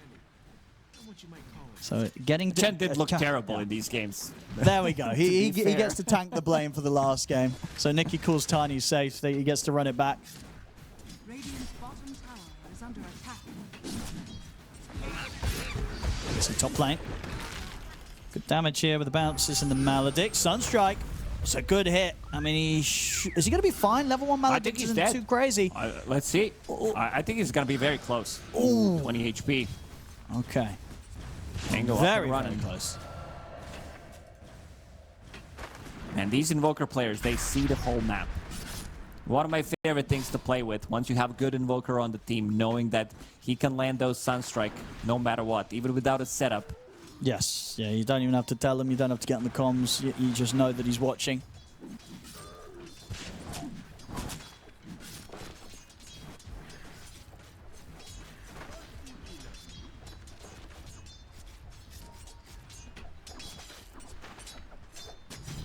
So mid-CS so far, very even between Rain and Nicky Core.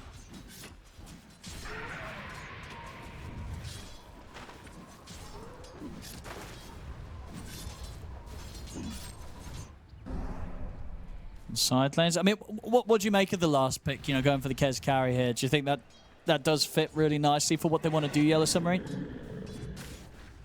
This is Kez. Eventually, it might come down to a point where Kez is very good against these tanky cores, against Underworld, against Tiny, the stacking damage that he does have, applying Mage there to both of them because they are a mixed type of a damage heroes.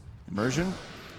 He's going to be fine as well. Does have a healing salve, but yeah, this is a Kez that will get Alacrity, will get bitten by a wolf, will maybe have AC. You are playing against Drow Ranger, so this is the item that you want to be buying from the off lane. A lot of ways to amplify the damage. Your Witch Doctor could get a Solar Crest. You could go pretty ham. The question is, can you get a lot out of the lane? Because he already died once, not having that good of a time, needs some extra regeneration in the lane. I also think that Witch Doctor, not sure how experienced Hakoda is by playing Witch Doctor, but I think you need to have Voodoo Restoration in this lane. It's a spam lane. We'll see if he does take an early point or two in that. No, it's not going to be an early point. It's going to be. You think at this point it's just going to be maxed out? 5 minute plus. Yeah, it's too late at that point. This is something that Bengen does. He gets heal at level 2, and then you can start running at people. The reason why people are also picking Witch Doctor, it's because of the Voodoo Restoration. It got increased by 150 at level 1. AoE is so much bigger.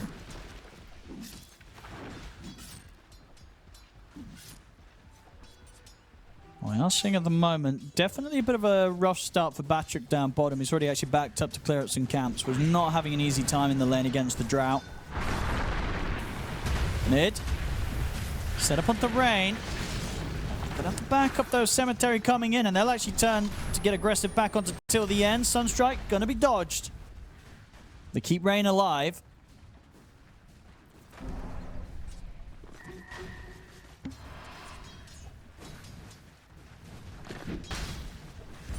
So yeah, still very even in this mid. The big discrepancy at the moment, as I say, being that bottom lane. It's going to be Naive getting free farm as the Drow in the safe lane. Not able to put any pressure onto him whatsoever at the moment, Yellow Submarine. Yeah, like in jungles nicely. His innate ability, they deal extra damage to neutral creeps. So 24% extra damage. It does feel very nice. Sometimes we've seen, like, I think there was one game in the Chinese qualifiers where Lycan was just straight up jungling. I think there was a game where Darkseer also started in the jungle, and there was Mirana. I think Jin Q was playing like a bit of an off-lane Mirana for a good 3 minutes until Darkseer got his levels, and then he came back to a lane. Definitely something to it. This is something that also 33 did in some of the games. Cemetery. So stun off. They've got the setup. Doesn't expect the line to show up from that angle and catches Alberca by surprise.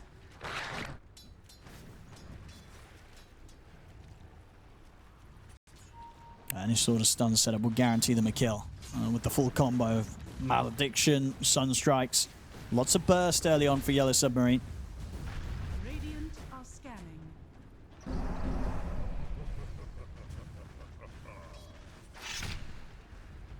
Alberca's got to be careful.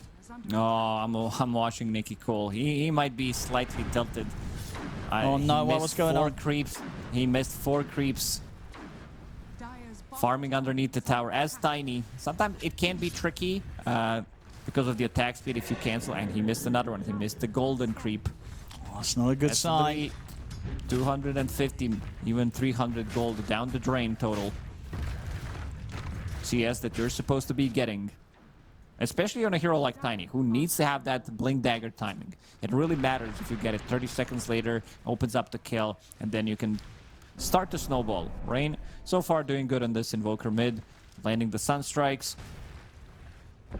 Maybe not so many for the kills, but also managed to get some good damage in, forcing them to get back, almost killing Alberca.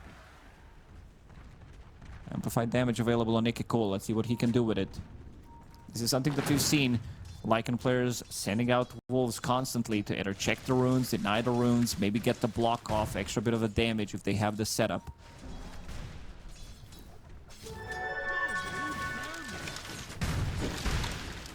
See around the mid. I mean, Tildian's trying to get an angle onto Cemetery. They're going to look for the dive. Trying to dive on forward. Cemetery able to turn. The pushback comes in onto Cemetery. Won't kill him. Cemetery's fine. They turn with the Malediction on till the end. Sunstrike hits. Rain gets the kill. Even with amplified damage on Tiny, they're still unable to grab the kill. I think this says a lot about the hero from the mid lane.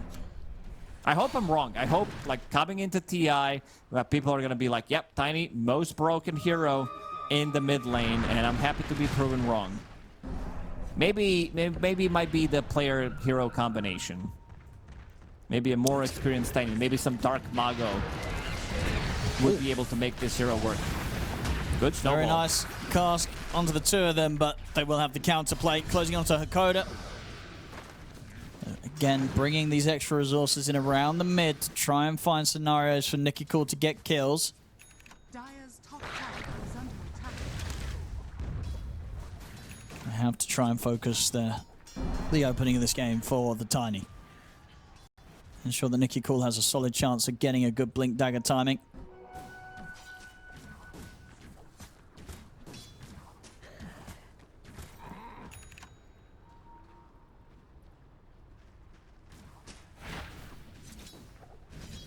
Still, complete free farm here for both carries though. Naive slightly at the top, but she gets is also very happy on the other side of the map. Dire's bottom tower is under attack. Pressure gonna build up now in the mid. Rain. As the Meteor Hammer online, so it's gonna get harder and harder for Power Rangers to hold on to this mid tower.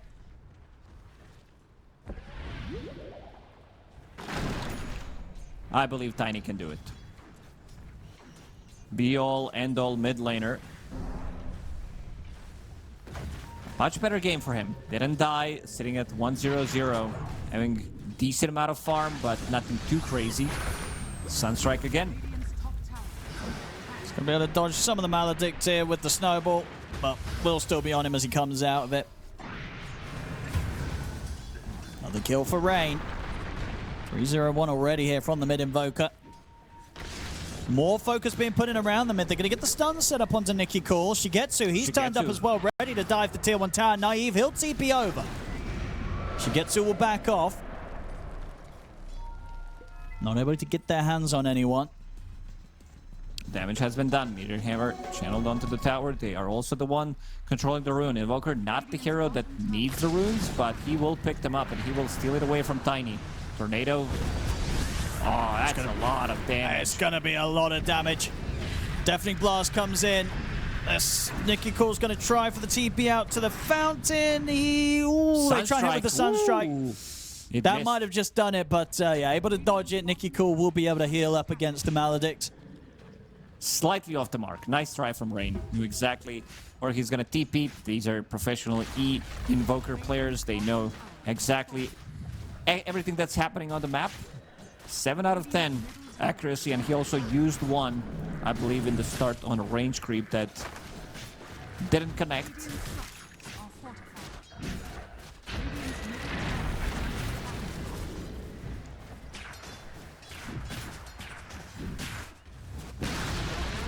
Radiant's middle tower. Tower's gone. So 11 minutes in. Rain succeeding with the pressure that he's able to apply here on the mid. Nicky Cool now going to have to just sort of hit up the jungle and try and work his way towards the Blink Dagger. It's not going to be that quick necessarily. Only 850 gold towards it at the moment.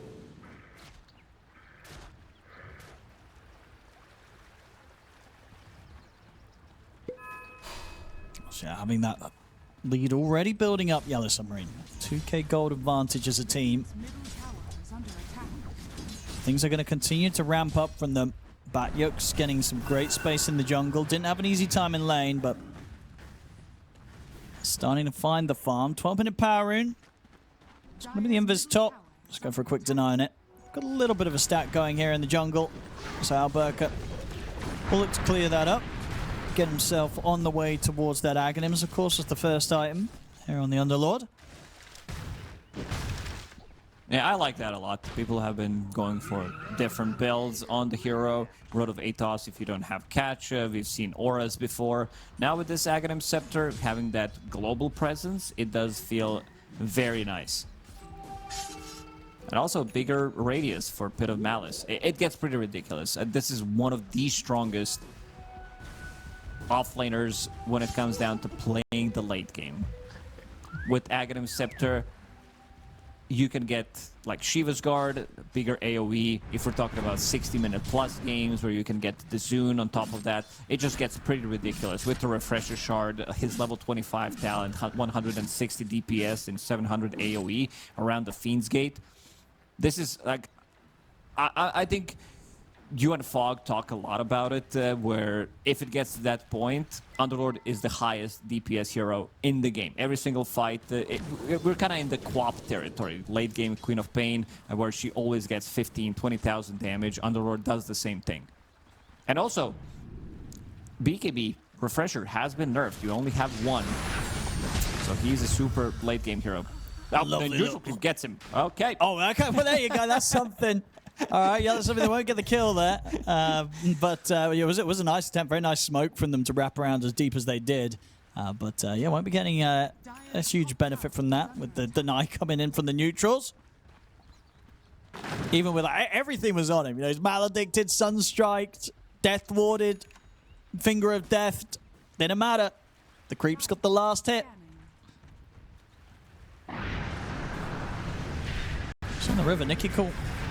We get gone upon, but plenty of backup.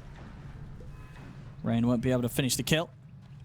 I love this build on Rain. He did pick up a 4-staff, an item that you don't see on Invoker. Almost no, ever. not at all. It's very good against pushing yourself out of the trouble, pushing anyone out of the trouble against Tiny's combo. Great against Underlord, great against Shards. Even against Hoodwink. Like, you could potentially push somebody out, then Sharpshooter doesn't connect. So much value out of the item, relatively cheap item Shigetsu. Trying to chase Alberca. Let's have a bit of Malice. And TP's in to help out till the end. Turning up here, along with Nicky Cool. Has got this blink, of course, good to go. They've got to find some good action with this blink. Start to get this Tiny's game online.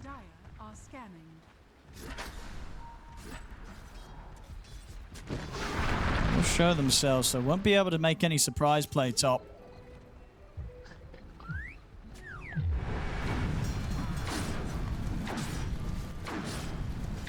And they know exactly where Power Rangers are, so Yellow Submarine not. I mean, maybe Rain, no, even in this position, they're unlikely. Can they jump him? They can. Nicky Cole gets in. There we go. They get the Avalanche toss back. He's still able to force away, though. In fact, they didn't have enough burst to take him out. Firestorm's laid down onto him. Rain trying to survive. He's going to live. He gets away from this. I mean, that's going to hurt. They couldn't kill him. They had the full vision set up on the cliff. They get the jump on him, but he just slides away. They couldn't kill this Invoker.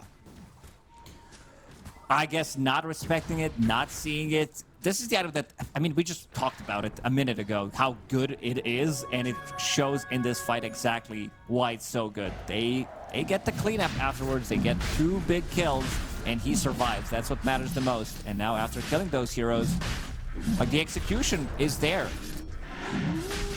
Yeah, beautiful force. And able to survive at the last minutes. Extra bit of regen. Keeping him alive under the firestorm, and he just walks it off. Roshan, it's all there. It's Yellow Submarine. Have the Aegis on Shigetsu.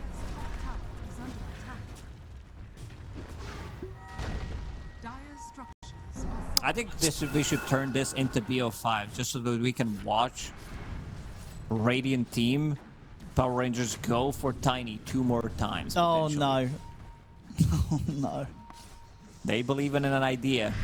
So Yeah, far, it's not just been hard working to out. see. Hard to see the idea. Again, just not necessarily because it's looked rough, but just because of how good it's looked when they haven't done this. You know, when they've done something else. They have absolutely popped off on games, Power Rangers, but this strat that they seem very focused on has really struggled to kind of show us, you know, what they see exactly behind it. Yellow Submarine in a very good spot. I see the now. potential. Yeah. Yellow Submarine there in a good spot. The Helm completed on Lycan, Shard as well. Going into AC, these are the items that we talked about are going to be the key because you want to have that extra bit of armor. You're playing against Tiny, you're playing against Raw Ranger. Snowball. Shigetsu's trying to come in from the side. Nikki Cool's going to go for the jump, gets the avalanche toss onto the two of them, into the gust. Shigetsu, it's going to be the Aegis gone. They kill off the Witch Doctor, they take the Aegis out of the hands of Shigetsu. So they want to try and go for a second effort onto him. There's the jump from Nikki Another Cool, round of they look to spells. burst him, they'll get the kill. This time round, Yellow Submarine getting punished around the tier 2. Power Rangers with a This is little bit of a something that we've strike back. seen with Yellow Submarine as well. In some of the games, they can be like very back and forth. It shouldn't be like this. The execution isn't there. It needs to be slightly cleaner, especially now that they had this Aegis. Invoker, he didn't really join in that fight. Witch Doctor, he also was gone, dealt 0 damage in the previous fight, but very nice spell casting this time around from Power Rangers.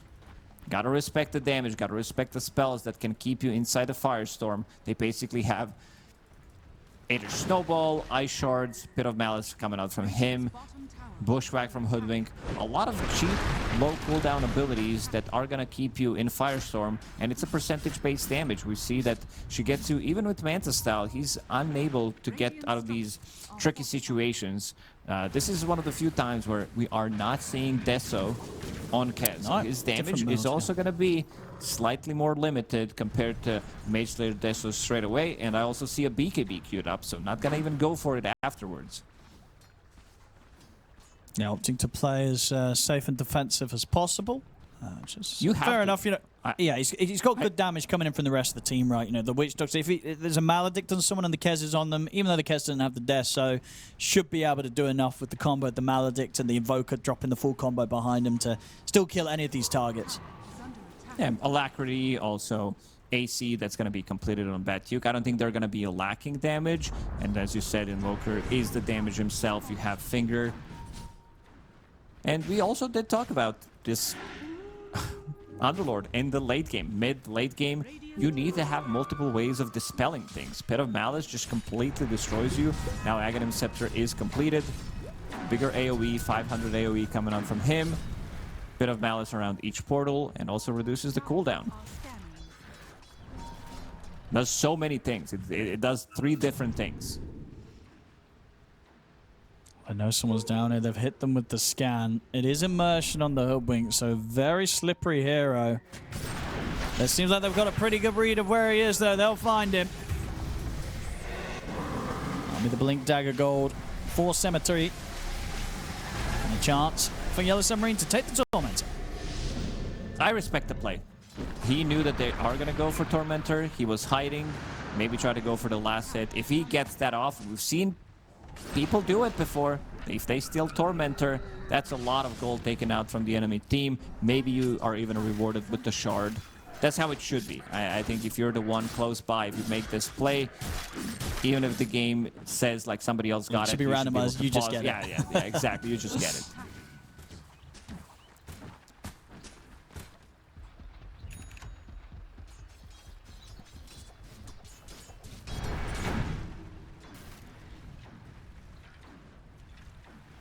$8K gold deficit now for Power Rangers. Once again, as in Game 2, in a rough position. All 3 cores of Yellow Submarine just absolutely massive. And Hakoda there, he was dreaming of the fun build. Did have the Blink Dagger Rush queued up, but in the final moments there says, well, you know what? I'll buy the Force at least first. But would have been fun to see him go for the naked Blink Dagger Rush, because that is the correct way to play this hero.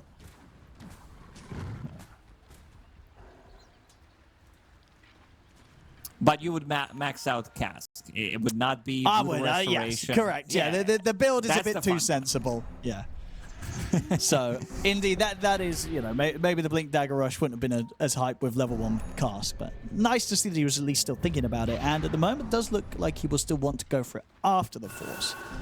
Smoke time, they've hit another timing with the AC online for Batyuk's Where is he Lycan. getting the gold from? This is insane. Like, it's the shard. It's the shard ability to farm anywhere with the hum of the Overlord. His innate ability, dealing 46% extra damage at the moment to neutral creeps. Or Cemetery. He's got the combo. And Naive's going to try and fight back, and Nikki Cole's going to jump in. Hakoda's coming in for the side. Oh, it's a great cast into the Maledict and the Death Ward. What an angle there for Hakoda to come in, get the Maledict down onto Nikki Cole, the tiny dead. Oh, they weren't ready for him there. A lovely, lovely angle, and showing that, yeah, level 1 paralyzing cast, that was enough. Gets the combo down, does the damage. Naive getting taken out here by Shigetsu as he dives in. See if he can get back out of this. He might even get a chance for another kill. No, he's going to play it safe. Doesn't want to go for immersion. No, they're thinking about it. He might go back in. 12k lead now. Very, very nice fight coming out from them this time around. Lycan popping the ulti. The amount of damage that they have is insane. That's why we said Shigetsu, he doesn't need to be the real damage dealer. All they have to do is survive. The damage is going to come from them being survivable enough. And that's why we're seeing BKB as his next item. Roshan. Also, they killed it relatively early on. May respawn in 45 seconds.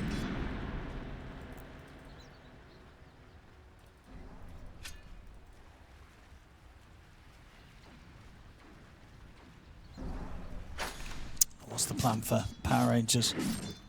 What's the next big pickup they're nearing? They're going to try and go for the Silver Edge on Naive, but that is a long, long road away from him. Rain, he is making a move on the map. He finds immersion. Dust. Quick combo. Who And finds he's got who? the kill. Oh, maybe not. Yeah, the meteor damage just enough. Rain showing us some good stuff on the Invoker. As he's had quite some highlights, this mid player. I said before this qualifiers, Fox says I probably cast him ages ago, but the name doesn't ring a bell. But it's definitely going to ring a bell after this game, after this performance that he's had at this qualifiers. Very solid mid player. Love him on the Spirits and love him on the Invoker. Also showing just how proficient of an Invoker player he is. No, he's a very good player. Yeah. I don't remember which team he played for, but definitely saw his name on some of these stacks as well. It's raining meteors this time around because he's been nailing them, involved in 9 out of 13 kills. And they also have a play where he can TP to summons from Batyuk with the freshly bought boots with travel. So he can be anywhere on the map. I think that's how they got that kill. On the Hoodwink, solo XP, solo gold for him. Nikki Cole, he swapped things around this time around. Did pick up Aghanim Scepter before Shard. Now going back to Shard. And let's see his next item. I feel like it still needs to be a BKB. And then, again, it needs to be Crystallis. It needs to be that damage. The Submarine. Smoke time. Super strong here. She gets it with the BKB on top of the Manta. He is going to be very hard to take down unless they get this perfect chain stun onto him, which they don't have that much of. Another timing. Batyuk, Aghanim Scepter getting delivered to him. All right. He's Bite going to be the ready. bird. Yeah, Alacrity she gets on top of it. Oof. It's going to hurt. Amplified damage rune as well, if they want to set him up with that for this smoke play. Maybe Rain's going to kind of call for that one. No, they're going to let him take it on Shigetsu. So there we go. Just have all the buffs that they can give. This Kez is going to be terrifying if they can find another fight here. They get the angle on till the end. Roshan is alive in the bottom pit. I think it's safe to go. Take that Roshan with the double damage. Ideally, you would want to take a fight with amplified damage, alacrity. You get bitten by Lycan. is under you could actually one-shot. I think Hoodwink would die from one spell.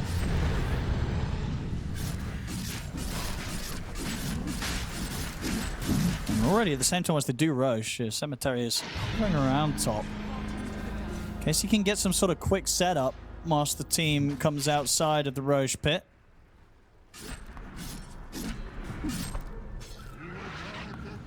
Gonna start backing off here, Power Rangers. They don't want to try and take these two on in a fight.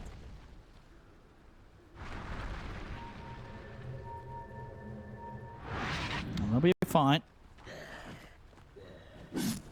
All of them will manage to TP out before Yellow Submarine come looking for them.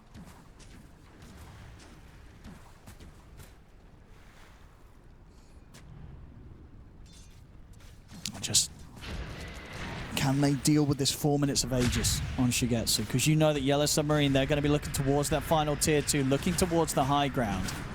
If Not you gonna be lose the slowing fight things down. is under attack. near your base with this AC alacrity, you're gonna lose at least 2 sides, so you might need to have buybacks available, making sure that you can still take the fight after you die. Hakoda, level 10 on Witch Doctor. They're gonna take over the outpost so they can also come back with the buybacks potentially into the fight. Another 4 staff available, 3 so far on Yellow Submarine. Understanding how good of a pickup it is in this game. Really cool showing in the mid there. They nearly got the grab on him with Cemetery. Here we go, ready for the big plays from Hakoda. He's got that blink on the way out, soon to have the level 2 Death Ward. You're trying to sell me this Witch Doctor, I see. I'm telling you, Blink Witch Doctor, there's a reason why he was tempted to even buy it as the first item. It is that good. You get that perfect setup for the quick cast when you catch them close to one another. Nikki Cool. Look at the blink If he had off. Blink. If he had blink, Hakoda would be straight on top of him. But he's got it now, so next time. Yeah. Experience didn't pop. It felt very strong, especially in this one. If you get the snowball save off till the end, he is very poor. He doesn't have Blink Dagger yet available, but if they get out of the snowball save, that cast could potentially ruin all of them.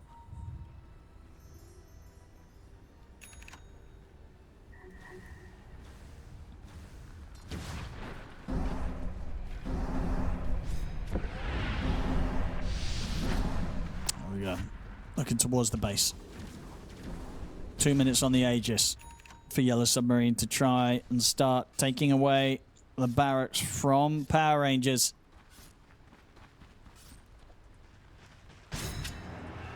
So we're going to be very careful about how they go about this Yellow Submarine. Crucial moment to try and close this series up. Step forward to the final challenge for them in this qualifiers to go up against Nigma Galaxy if they win this. See, outside of the base, will be forced to put the BKB. Shigetsu doesn't want to lose the Aegis yet.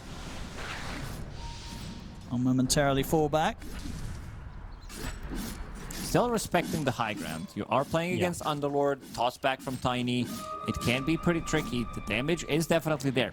Trial Ranger on the high ground while she's defending. Silver Edge now completed. Can be pretty brutal. One mistake, that's all it takes. They can sit in their base for a really long time. They're definitely okay with it, considering the game state right now.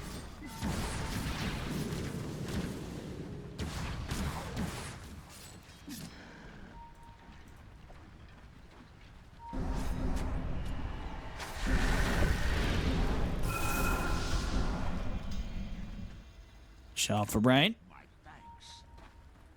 Trying to get all 3 of the lanes shoved in against Power Rangers before they go for the push up to the high ground. Yellow Submarine. Setting the map up as nicely as possible. Ensuring that there's less and less of a chance for Power Rangers to get outside of their high ground.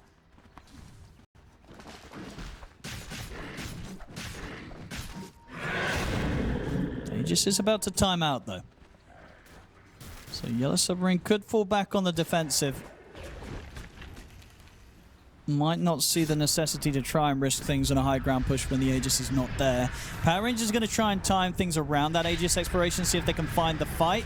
They'll look to Hakoda. As he will get taken out. Shigetsu's going to try and jump in and fight back, but they catch him in the combo. They burst through him. That's him gone, but he still had the remainder of the Aegis. So he's going to be back for round 2. See a BKB TP out from Naive. Does not want to be a part of this fight anymore. Yellow Submarine, they're closing onto our Burka, but he's also got the BKB ready. Gets forced back to the high ground. So they get the Aegis out of Yellow Submarine. They also cause a buyback to come in from Hakoda. And they don't lose anyone themselves, Power Rangers. Showing signs of life.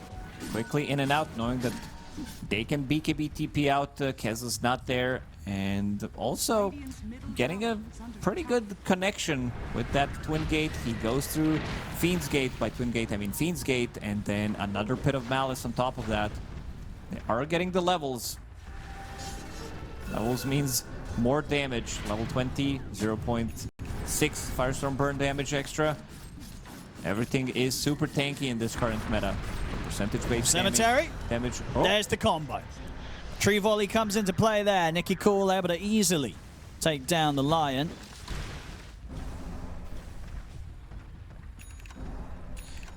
What is Dota Plus saying right now? I feel like it's I'd give it a 15%. I'd give him 25% in this game. Let's have a look. Oh, they give it 29%. Yeah, I think this game is very winnable for Radiant team. Okay. Power Rangers, if they get one more good fight, you have the heroes, gem available on Tiny, so he can see whatever is coming his way. He can find this Kez. And the damage, like, the build is almost complete. You need Daedalus. That's basically your massive timing. Gonna have it very soon. Serrated Shiv as well. Tough Serrated Shiv. Insane amount of burst damage that you do. Draw Ranger, also very close to level 20. 25% multi-shot damage. It's starting to add up. Yeah, definitely feels like the high ground potential is there. They're actually going to look to try and fight outside of the base with this smoke. I think did that catch the smoke? I think it not sure might it did. have, right? Or was it they smoked before they came in range of it? Let's see. Let's see if they get caught out. With Rain farming where he is, maybe indeed they're not fully aware of this because he's been hit by the scan. Rain might get caught by surprise. No, they're not going to be able to make the move quick enough. They're a little too slow approaching the high ground. They weren't confident enough to just charge up there. So he gets the time to get out. And we are getting closer and closer to the potential Roshan respawn, which is going to be very important. Getting another Aegis could be the ticket that Yellow Submarine need to try and break the base. Rain on the charge. He's going to find till the end. Cold Snap into the Tornado. Meteor Ice Wall. It's going to be forcing him into the Snowball. Nobody's coming to help him. It's time to They're going to look at the high ground. Shigetsu, he's in. This is it. Amplified damage, still up and running. He just got bitten. 500 plus damage on him. Alacrity, make it 600. It's tier 3 gone almost immediately to the push off the Kez. Finally, we see the combo. Not in full action. I want to see him hit a hero. Even a tanky hero like Tiny, the damage is going to stack. Okay, cool. Needs that Daedalus. Does have enough gold to buy it for now. Saving a buyback, but I think in this case, you need to go all in. I think so, yeah. Yeah, absolutely. Yeah, he'll start getting the courier, bring the recipe over. He can make his way over to the secret shop himself, but indeed, I would imagine he's going to spend up.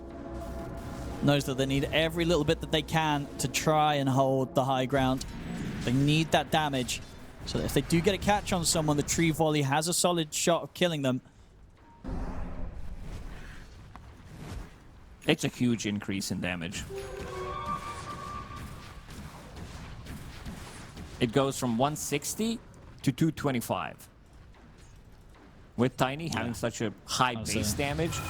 And there's Howl reducing his damage by, let's see how much. Yeah, almost 200 damage. Hakoda. Make it cool. He's in. Gone. Gonna get the kill. 1500. Now Naive, good silence into the multi-shot onto the two of them. Nearly kills Cemetery. Oh, Naive has to put the BKB. He was very scared of getting jumped on in return. So an early BKB there from the Drow. They'll have to back off for a bit, Power Rangers. Rain, they're going to see him. There is a sentry ward. Immersion. This is going to lead to a combo. Rain, he just charges into them, puts the BKB. He's ready to go. Drops the Meteor and the Deafening Blast onto the turret. Oh, look at Tiny on the other side. He is kind of killing the squishies. Can he get out of this? It looks like he can. Meanwhile, back in the mid, the rest of Tiny's team, they are kind of suffering. Naive will be able to get out with the invis of the Silver Edge. Goes up to the high ground, will manage to TP away. But indeed, Nicky Cool able to make something happen on the backlines. Gets around, gets the second support kill. Yeah, he got Cemetery twice. He bought back, and now he's gone for almost a full minute. Oh. He's going to have to BKB TP there. You know, might have been able to kill Cemetery, but Cemetery's courier was coming for him. Was able to hunt him down and find him. Gotta send whatever you can. Back to the Roche pit now for Yellow Sun. So Power Rangers, they slow it down a little bit. What is this damage combination of the hero? It's getting kind of crazy. Like they're just gonna absolutely destroy any of these cores that they get on it, even the tankier ones. You know, 4,000 HP on the Tiny, it doesn't matter. If they full commit onto him during these BKBs, it's gonna be very difficult to keep the Tiny alive.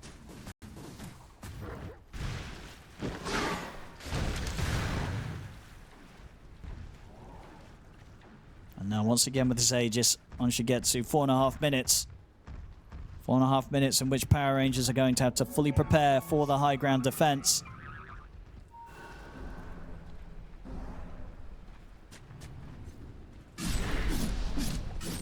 Did manage to get through it last time. Yeah, Giant Small available on Tiny now. 150 nice. crit. That's very nice with his Daedalus, with his base damage. Getting closer to level 25. Yeah, that will be nice. He's getting some good space for that. How are the levels looking on Yellow Submarine? Similar state for Shigetsu. He's also 23. A few of them actually around the 23, so still a couple away from the 25s.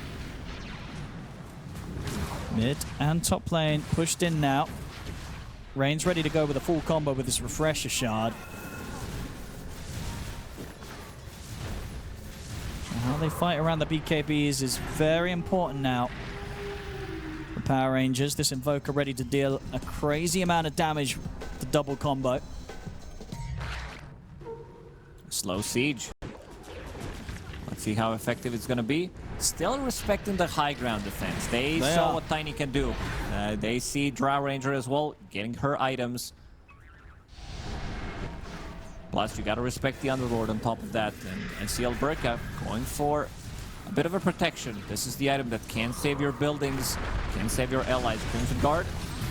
They try for the jump on the Shigetsu, but he's able to put the BKB straight away. Nicky Cool.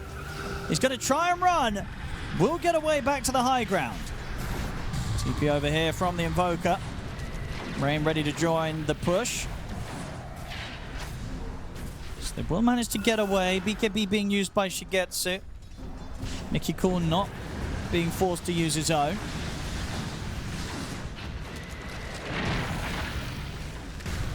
Timeless Conjurer on Invoker. This is it. This is the dream. Has a Refresher Shard from Roshan. Can use that. I see a Refresher Orb in his quick buy.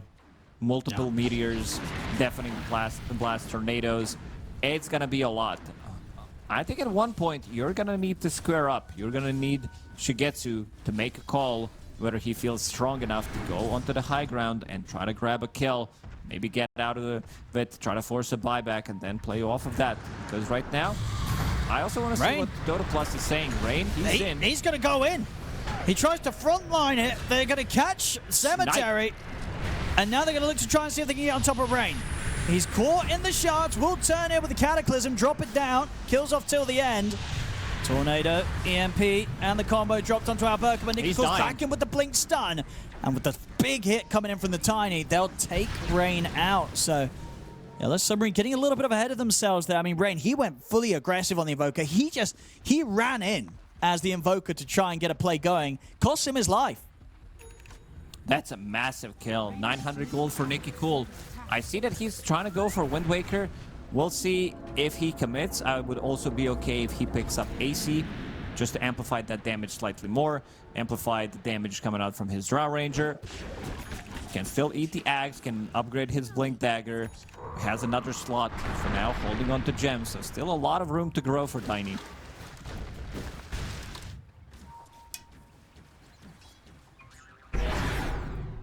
What is Dota Plus saying right now? I feel like the number definitely went up. I would give them good 40% chance to win this game. It's gone down. It went down. Okay. By 1%. The more kills you get, the worse it is.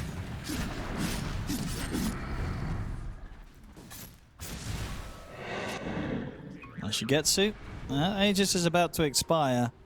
Last time we did see Power Rangers try and make a move into the Aegis expiration.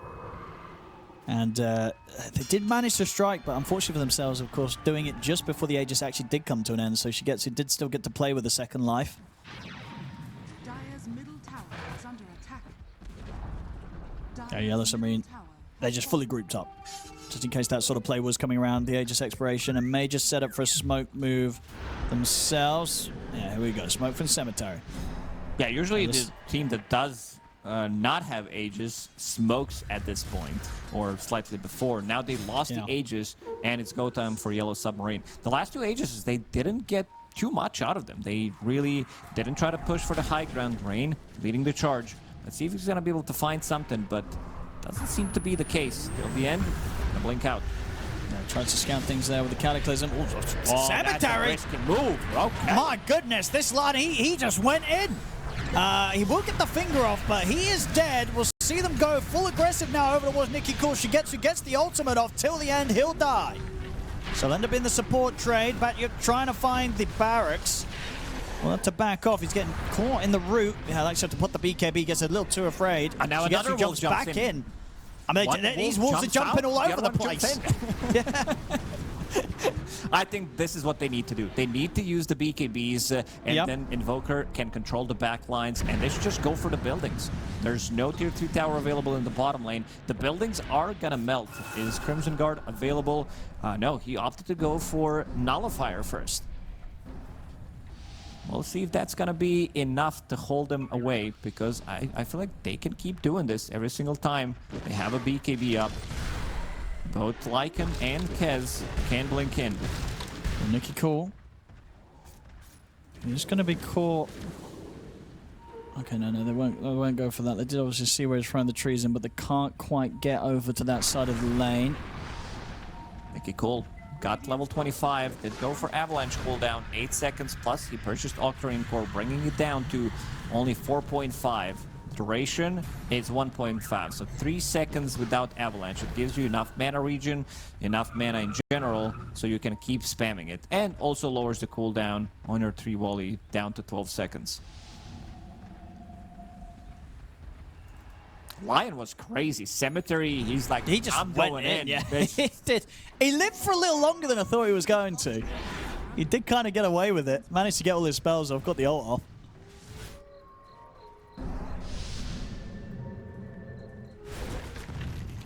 I did see him come out there underneath the vision.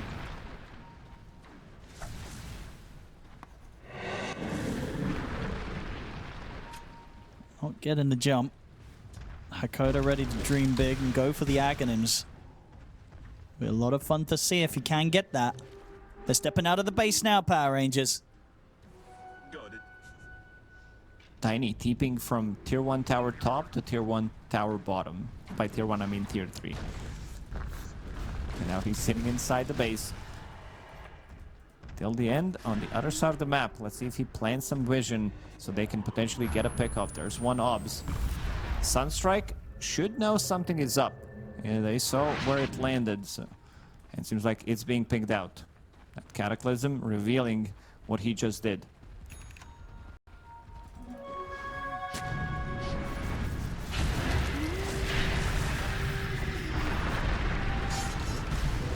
A couple minutes until Roshan's back up.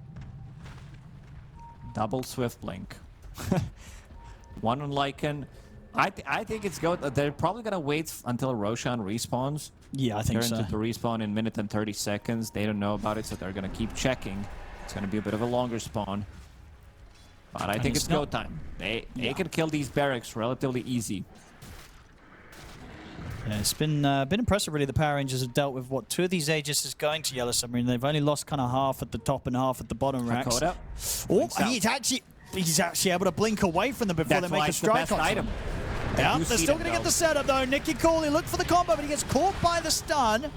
They'll burst through Hakoda.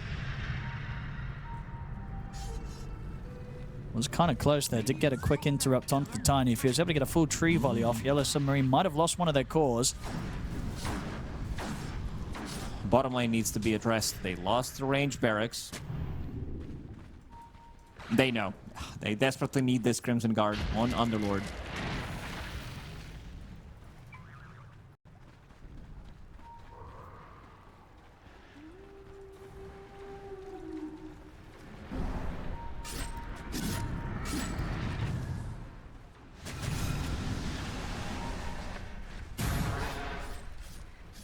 Power Rangers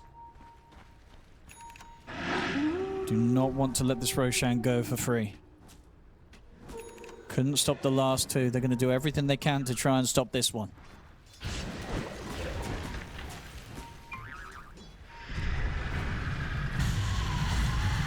And there's always a chance that Yellow Submarine, they go for some kind of a play.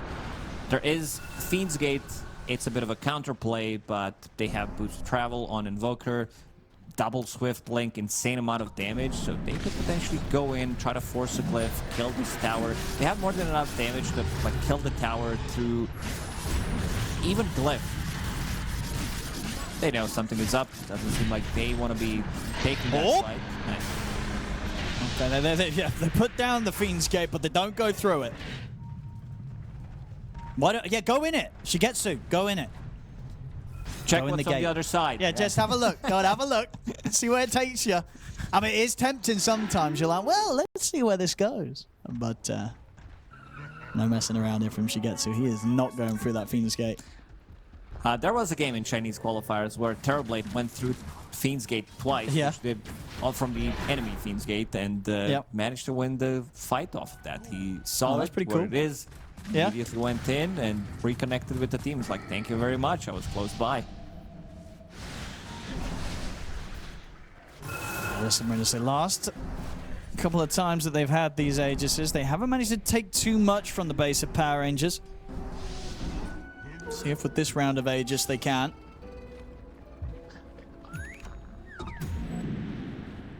Power Rangers have done a good job of holding the defense.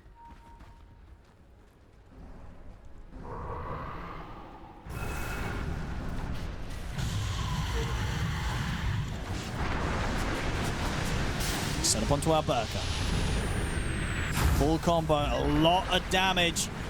Not quite enough to kill him, or maybe it is, but he's dead. Oh, he didn't.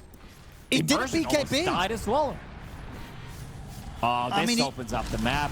Yeah, he didn't want to BKB. I mean, He needs to. He needs to buy back now. You're going to be playing against Mega Creeps. They're on a different side. The split push. It's been a while since I saw this. They've got the catch on the Shigetsu, but he's able to parry, back off. We'll keep the Aegis fine for now. Pushing multiple sides. Oh, Nicky calls in! But Rain, he catches him immediately with the tornado. The cold snap, they move over towards him. The snowball comes out to buy a bit of time for Nicky Cool. They put the BKB. They're back on the run to the high ground. Tries to go for the tree volley play. Yeah, they're looking for the objectives.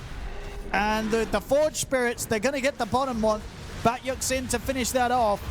The mid also being tackled by the Wolves. Shigetsu thinking about jumping in. It's very close. And this is it. BKB on Batyuk. That's Megas. Right. 50 minutes in, you are playing against Mega Creeps.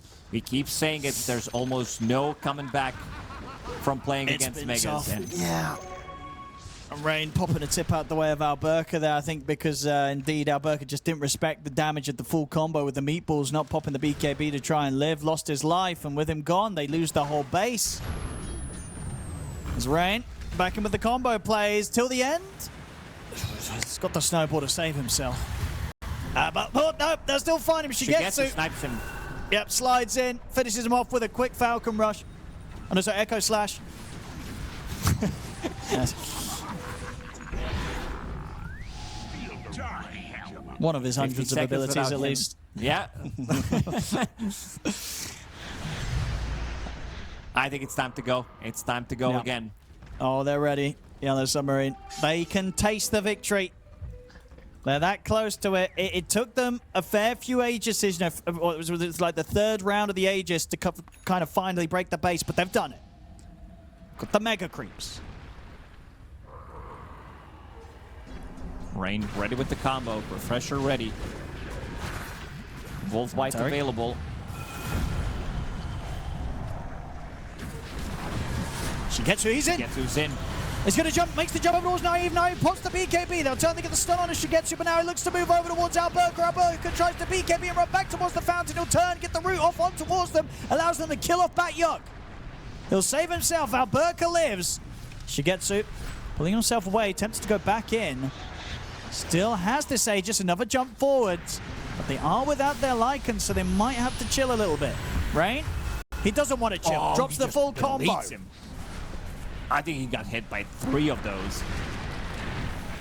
Still, Mega Creeps, they are coming. Problem is they have melee heroes that need to be killing the towers. You're playing against Drow Ranger, you're playing against Tiny. You can be tossed in, Pit of Malice on top of the towers. It's gonna be very hard for them to siege. It's gonna need to be some chip damage or BKB, and then they try to go for reset. Rain control the backline so they can't use the spells.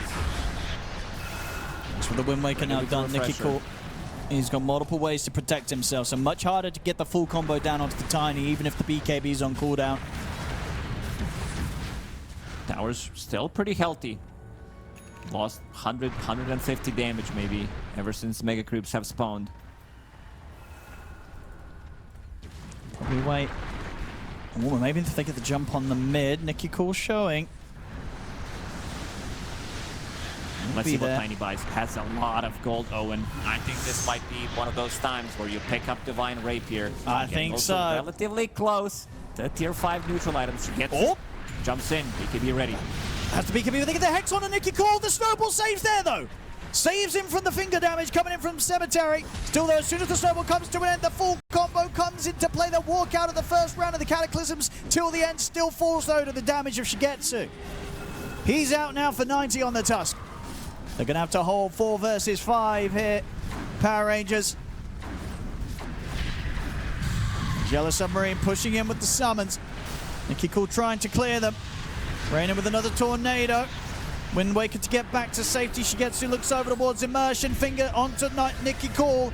Nicky Cool, he'll go back to the fountain. They have a buyback available on an Immersion at least.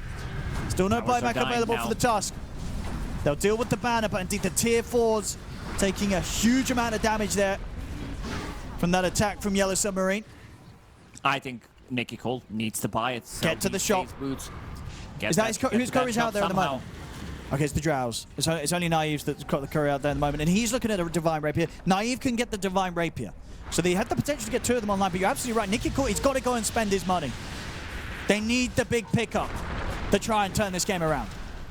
Yeah, they need the explosive damage. The chip damage that they are dealing at this point, it's not enough. Witch Doctor, Dakota, he's trying to get potentially a block of cheese. And he also has a lot of gold on Lycan. Bat-Yuk, I mean, 9,000 gold on him. Nicky Cool could go for the big brain plays. Naive's got his Divine Rapier, so Nicky Cool could just tiny airline his carry and then take his rapier. Absolutely. Love that. Love that. I've seen you theorycraft that.